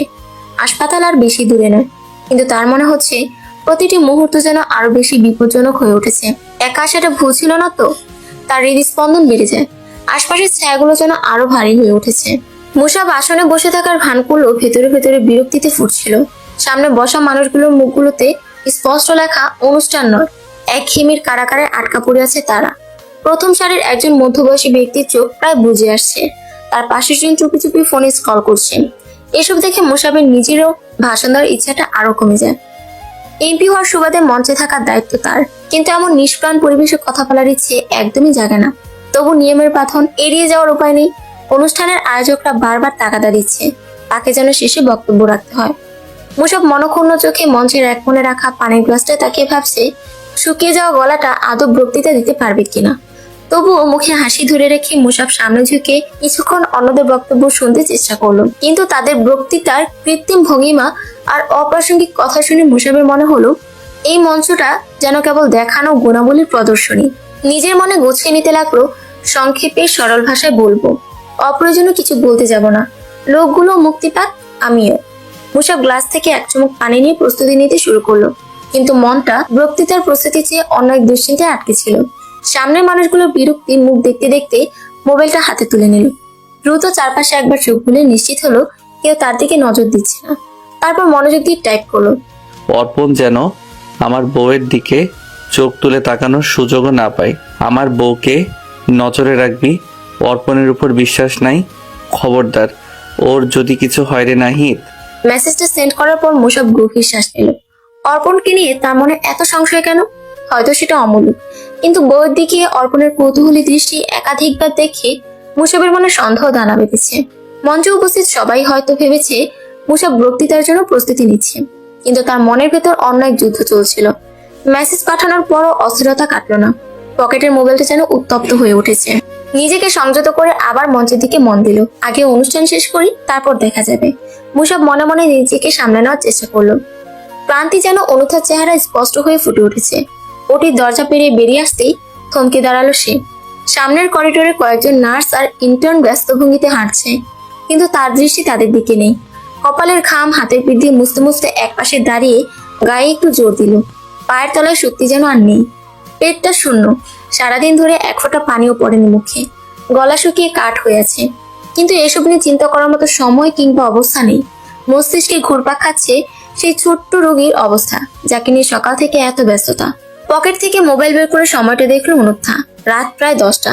বাইরে গিয়ে খাবারের ব্যবস্থা করার কথা ভাবলো, কিন্তু মনে হলো এমন শরীর নিয়ে যদি আরো কিছুক্ষণ দেরি হয় তাহলে হয়তো দাঁড়ানোরও শক্তি থাকবে না। ধীরে ধীরে করিডোর পেরিয়ে রিল্যাক্স রুমের দিকে এগোতে থাকলো সে। ভিতরে গিয়ে একটা সোফায় গায়ে দিয়ে চোখ বন্ধ করলো। মন সায় দিচ্ছে না কিছু খেতে। তখনই মনে পড়ে মুসাবকে। ফোন বের করে তাকে মেসেজ দিয়ে জানায়, আমাকে একটু এসে নিয়ে যাবেন? 2 মিনিট 3 মিনিট পার হয়ে গেল, কোনো উত্তর আসে না।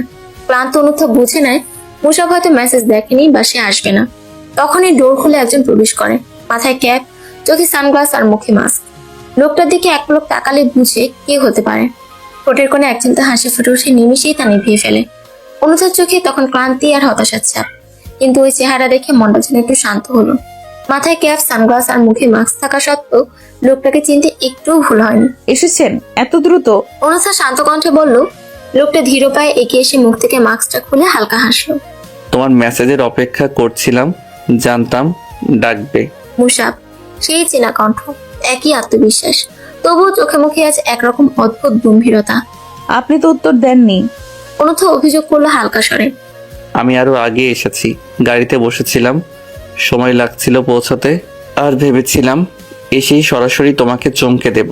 মুসাবের গলায় স্নিগ্ধতার মিশ্রণ। সে এগিয়ে এসে অনুথার ক্লান্ত মুখের দিকে তাকালো। চোখের নিচে ঘাড়ো কালি আর চুলগুলো এলোমেলো। অনুত্থা, তুমি ঠিক আছো তো?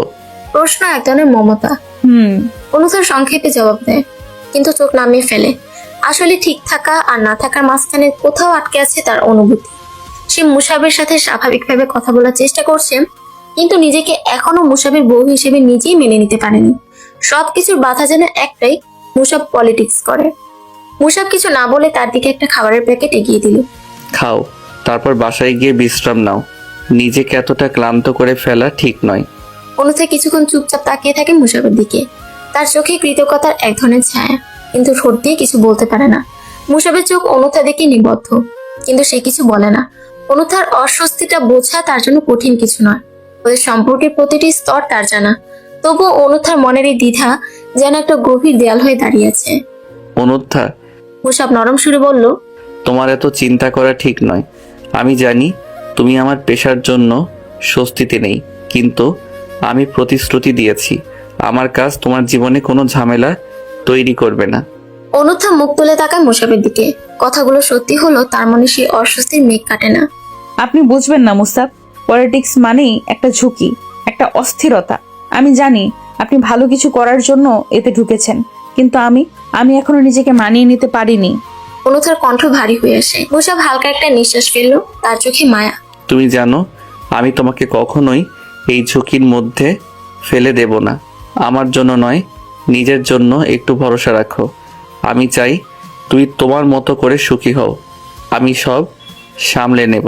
অনুথা চুপ করে থাকে। মুসাবের কথা যতই সত্যি হোক, তার নিজের ভেতরে ভয় আর দ্বিধা যেন তাকে ছাড়তে চায় না। চলো বাসায় যাই। মুসাব শেষমেশ বলল, আজ আর কোনো কথা নয়, তুমি শুধু বিশ্রাম নাও, বাকি কথাগুলো পরে হবে। অনুথা মাথা নাড়লো, কিন্তু মনের গভীরে তার ভাবনাগুলো যেন থেমে থাকার নামই নেয় না। মুসাবের সঙ্গী হয়ে চলল, তার মনের দেয়াল ভাঙতে এখনো অনেকটা সময় লাগবে। নক্ষত্রের আলোয় ভেজা রাত, ধীরলয়ে বয়ে চলা নদীর ঢেউয়ের মতো যেন তাদের গল্প আজ স্থির হয়ে এসেছে। মেধার চোখে যেন এক অদ্ভুত শূন্যতা। ফোনের স্ক্রিনে ভেসে থাকা মুগ্ধর ক্লান্ত মুখটা বারবার ওকে টেনে নিচ্ছিল নিজের মধ্যে। লোকটা হাজার হাজার মাইল দূরে, কিন্তু মেধার মনে হচ্ছিল মুগ্ধ যেন ঠিক পাশেই আছে। ওর নিঃশ্বাসের গতি শুনতে পাচ্ছে, ক্লান্ত শরীরের ভার বুঝতে পারছে। মুগ্ধের মাথা পড়ার টেবিলের উপর এলিয়ে আছে, অগোছলে চুল, খোলা বইয়ের পাশে চুরিয়ে থাকা কলম, সবকিছুতেই মেধার চোখ আটকে যাচ্ছে। বারবার মনে হচ্ছে যদি একটুখানি ছুতে পারতো, কিন্তু বাস্তবের দূরত্ব সেই চাওয়াটাকে শুধু কষ্টের পরব দিয়ে যাচ্ছে। মেধা নিঃশব্দে ফিসফিস করে বলল, তুমি জানো না, কিন্তু তুমি আমার সবচেয়ে কাছের মানুষ। ওদের বিয়েটা যেন হুট করে হয়ে গেল। মুগ্ধের যাওয়ার ঠিক আগের দিন অনুথার পরিকল্পনায় মুসাবের সহযোগিতায় মেধাকে জোর করে নিয়ে আসা হয়েছিল বিয়ের আসরে। মেধা তখন পুরোপুরি কিং কর্তব্য বিমূঢ়। মুগ্ধর সেই চাপা অথচ দৃঢ় কণ্ঠস্বর এখনো ওর কানে বাজে। বিয়ে করতেই হবে মেধা, কোনো বিকল্প নেই। মেধা তখন ঠিক বুঝে উঠতে পারেনি কেন মুগ্ধ এমন সিদ্ধান্ত নিল। তার নিজের তো কেবল একটা স্বাভাবিক জীবন চাওয়া, যেখানে মুগ্ধ তার বন্ধু হয়েই থাকবে। কিন্তু বিয়ের পর সে বন্ধুত্ব যেন অন্যরূপ নিল। মুগ্ধ কিছু না বলেও বুঝিয়ে দিয়েছিল সে মেধাকে নিয়ে ভবিষ্যতের ছবি এঁকেছিল অনেক আগে থেকেই। আজ 1 মাস হলো বিয়ে হয়েছে। মুগ্ধ এখন অস্ট্রেলিয়ায়, কাজের চাপে ব্যস্ত। মেধার সঙ্গে তার যোগাযোগ হয় ভিডিও কলে, মাঝে মাঝে টেক্সটে, কিন্তু কথাগুলো যেন কোথাও জমে থাকে। মুগ্ধর অভাব শুধু জায়গাটুকু ফাঁকা করে যায় না, মেধার মনে এক ধরনের শূন্যতার অনুভূতি তৈরি করে। অনুথা আর মুসাব অবশ্য আগেই জানতো মুগ্ধর এই সিদ্ধান্তের কথা। মুগ্ধ সবকিছুই তাদের সঙ্গে শেয়ার করেছিল, আর ওরাই ছিল পরিকল্পনার মূল কারিগর। মুগ্ধ হয়তো দূরে চলে গেছে, কিন্তু মেধার কাছে মুগ্ধর স্মৃতি আর সেই জেদি সিদ্ধান্তগুলো এখনো গভীরভাবে গেঁথে আছে। মানুষটাকে যে সে বড্ড বেশি মিস করছে। কিভাবে বোঝাবে এ কথা তাকে? নিজেই ফোন করে বললো আজকে সারা রাত যেন মেধা ভিডিও কলে থাকে, তাকে দেখবে মুগ্ধ। অথচ দেখো, লোকটা নিজেই ঘুমিয়ে আছে। অনুথা চুপচাপ শুয়ে আছে, তার চোখ খোলা, চারপাশে অন্ধকার নেমে এসেছে। কিন্তু মুসাবের নিঃশ্বাসের উষ্ণতা তাকে এক ধরনের আরাম দিচ্ছে। মুসাবের হাত শক্ত করে জড়িয়েছে তার কোমর, যেন তাকে কখনোই হারাতে চায় না। অনুথার মনে পড়ে যায় সেই সময়ের কথা, যখন মুসাব তার জীবনের সবচেয়ে কাছের মানুষ ছিল। কিন্তু পরিস্থিতি, ভুল বোঝাবুঝি আর কিছু কঠিন সিদ্ধান্ত তাদের মাঝে এমন একটা দেয়াল তুলে দিয়েছিল যা অদৃশ্য হলেও তাদের দূরত্ব তৈরি করেছিল। অনুথা ভেবেছিল মুসাব আর কখনো ফিরে আসবে না, কিন্তু মুসাব তো সহজে হার মানার লোক নয়। তার জেদ, ভালোবাসা আর ধৈর্য নিয়ে সে এক এক করে সেই দেয়াল ভেঙেছে। কোনো অভিযোগ ছাড়াই সে অনুথার সঙ্গে থেকেছে, তার কষ্টের অংশীদার হয়েছে। আর সেই জেদি লোকটাই তার পাশে শুয়ে আছে, তাকে জড়িয়ে রেখেছে। অনুথা নিজেও জানে না কখন সে হার মেনেছে মুসাবের ভালোবাসার কাছে। হয়তো এই হার মানাটাই ছিল তার মুক্তি। নিজের ঠোঁটের কোণে এক চিলতে হাসি নিয়ে সে মুসাবের মুখের দিকে তাকালো। লোকটা এখনো গভীর ঘুমে, তবুও তার মুখে এক শান্তির ছাপ। অনুথার মনে হলো এই মুহূর্তটাই তার জীবনের সবচেয়ে সুরক্ষিত জায়গা। অনুথার মনে হয় তার জীবনের সবচেয়ে অদ্ভুত ও সরল সময়টা ছিল ক্লাস 8। সেই সময়টায় নতুন স্কুলের অচেনা পরিবেশ আর মুসাবের মতো সিনিয়রদের সামনে দাঁড়ানো তার জন্য এক ধরনের ভয় আর অস্বস্তি বয়ে আনত। মুসাবের চোখে ছিল এক ধরনের তীক্ষ্ণ ভাব যা সহজেই ছোটদের মুগ্ধ আর ভীত করত। আর অনুত্থা, সে তো মুসাবের এক ঝলক দৃষ্টিতেই যেন জড়সড় হয়ে যেত। একদিন মুসাব আচমকাই তাকে প্রপোজ করলো। সেই সময়টা যেন অনুত্থার পৃথিবীটা এক মুহূর্তে বদলে গেল। কি করবে, কি বলবে কিছু বুঝতে না পারে সে হ্যাঁ বলে দিল। তার মনে তখন হাজারো ভাবনা, এটা কি সত্যি? সিনিয়র ভাইয়ের প্রস্তাব কি সিরিয়াস? কিন্তু পরদিনই মুসাব নিজে এসে জানালো, ওটা আসলে একটা ডেয়ার ছিল, তুমি সিরিয়াসলি নিও না। অনুথার ভেতরে যেন ঝড় উঠলো, কিন্তু সেটা কষ্টের নয় বরং অদ্ভুত এক আবেগের। মুসাবের সরল স্বীকারোক্তি তাকে বিস্মিত করলো। সাধারণত কেউ এরকম স্বীকার করে না, আর এখানেই মুসাব তার মনে একটা বিশেষ জায়গা তৈরি করে ফেললো। সেদিন থেকে মুসাবকে অনুথা অন্যভাবে দেখতে শুরু করলো। ভয় আস্তে আস্তে বদলে গেল এক ধরনের মুগ্ধতায়। যত সময় গেল তার মনের গভীরে মুসাব যেন শিকড় গাড়লো। আজ এতগুলো বছর পরও সেই অনুভূতি একদিনও ম্লান হয়নি, বরং সময়ের সঙ্গে তা আরো গভীর আর দৃঢ় হয়েছে। অনুথা জানে তার জীবনের অনেক কিছু বদলেছে, কিন্তু মুসাবের জন্য এই ভালোবাসা, এই একতরফা আবেগটা কোনোদিন হারিয়ে যায়নি। মুসাব হয়তো তখন বুঝতে পারেনি, কিন্তু অনুথা জানতো তার মনের দরজায় মুসাবের নাম চিরকালই লেখা থাকবে। অনুথা বহুবার ভেবেছে মুসাবের আচরণ নিয়ে। ক্লাস 8-এ সেই ঘটনার পর থেকে যতদিন পেরিয়েছে মুসাব যেন ধীরে ধীরে আরো কাছের হয়ে উঠেছে। কিন্তু কখনো কখনো মুসাবের চোখে এক ধরনের গভীরতা আর রহস্য দেখেছে সে, যেন অনেক কথাই সে চেপে রাখে। একদিন সাহস করে সে জিজ্ঞেস করিয়ে ফেললো, আপনি আসলে আমাকে কখন থেকে ফলো করছেন আর কেনই বা এতটা ভালোবাসেন? মুসাব হেসে বলল, তুমি সবসময় এত জানার চেষ্টা করো কেন? কারণ জানতে ইচ্ছে করে। আমার তো মনে হয় আপনি তখন আমাকে ডিয়ার বলে প্রপোজ করেছেন ঠিকই, কিন্তু তারও আগে থেকে হয়তো কিছু ছিল, তাই না? মুসাব হালকা একটা হাসি দিল, কিন্তু কোনো জবাব দিল না। অনুথা তখন একটু রাগ করে বলল, আপনি চুপ থাকলে আমার কিভাবে বোঝা সম্ভব? একটু খুলে বলবেন না? মুসাব তার দিকে তাকিয়ে শান্তভাবে বলল, সব উত্তর জানার দরকার হয় না অনুত্থা। কিছু প্রশ্নের উত্তর না জানা থাকাই ভালো, কারণ কিছু জিনিস যদি জানো তাহলে হয়তো সেই জিনিসটার প্রতি আগ্রহ কমে যাবে। আর তুমি তো জানো তোমার প্রতি আমার ভালোবাসা কোনো দিন কমবে না, এতটুকু জানলেই যথেষ্ট। মুসাবের এই ধোয়াটে জবাবে আরো বেশি জট পাকিয়েছে অনুথার চিন্তাগুলো। কিন্তু মুসাবের চেহারায় থাকা শান্ত দৃঢ়তাটা দেখে সে আর কিছু বলতে পারে না। তার মনে হয় হয়তো মুসাবের ভালোবাসার গভীরতা এতটাই বিস্তৃত যে তার শুরুটা খুঁজে বের করা আসলেই অসম্ভব। অনুথা মুসাবকে শক্ত করে জড়িয়ে ধরে। তার নড়াচড়াতে ঘুম ভেঙে যায় মুসাবের। এই দেখে অনুথা ফিসফিস করে বলে, আমাদের ভালোবাসার গল্প যেন কখনো শেষ না হয় মুসাব, আপনি সারা জীবন এমন থেকে যান। মুসাব অনুথার কথায় হেসে তার চুলে আলতো করে হাত বুলিয়ে দিল। অনুথা তার বুকের উপর মাথা রেখেছে আর তার হাত দিয়ে শক্ত করে জড়িয়ে রেখেছে মুসাবকে, যেন এই মুহূর্তটা কোনোভাবেই হারিয়ে যেতে না দেয়। মুসাব মৃদুস্বরে বলল, গল্পের তো শেষ হয় না অনুত্থা, শুধু চরিত্রগুলো বদলায় আর সময়ের সঙ্গে গল্পটা ভিন্ন মোড় নেয়।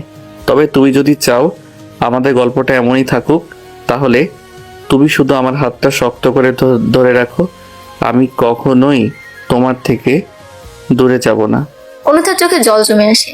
মুসাবকে আরো শক্ত করে জড়িয়ে ধরে ফিসফিস করে বলল, আমার হাত ছাড়তে বলবেন না কোনোদিন। আপনি আমার জন্য যে সব কিছু করেছেন তার জন্য হাজারবার ধন্যবাদ দিলেও কম হবে। মুসাব একটা দীর্ঘশ্বাস ফেলে বলল, তুমি যদি আমার থাকো তবে তুমি ধন্যবাদ দেওয়ার কথা ভাববে না। আমাদের ভালোবাসার ধন্যবাদ কৃতজ্ঞতার ঊর্ধ্বে। আমাদের গল্পটা এমনই থাকবে, তোমার হাসি আর আমার জেদ নিয়ে। অনুথার ঠোঁটে মৃদু হাসি ফুটে ওঠে। সে অনুভব করে মুসাব তার জীবনের এমন এক অংশ যাকে ছাড়া সে কল্পনাও করতে পারে না। ভালোবাসার এই মুহূর্তে তারা দুজনেই জানে তাদের গল্পটা কখনো শেষ হওয়ার জন্য লেখা হয়নি, সমাপ্ত।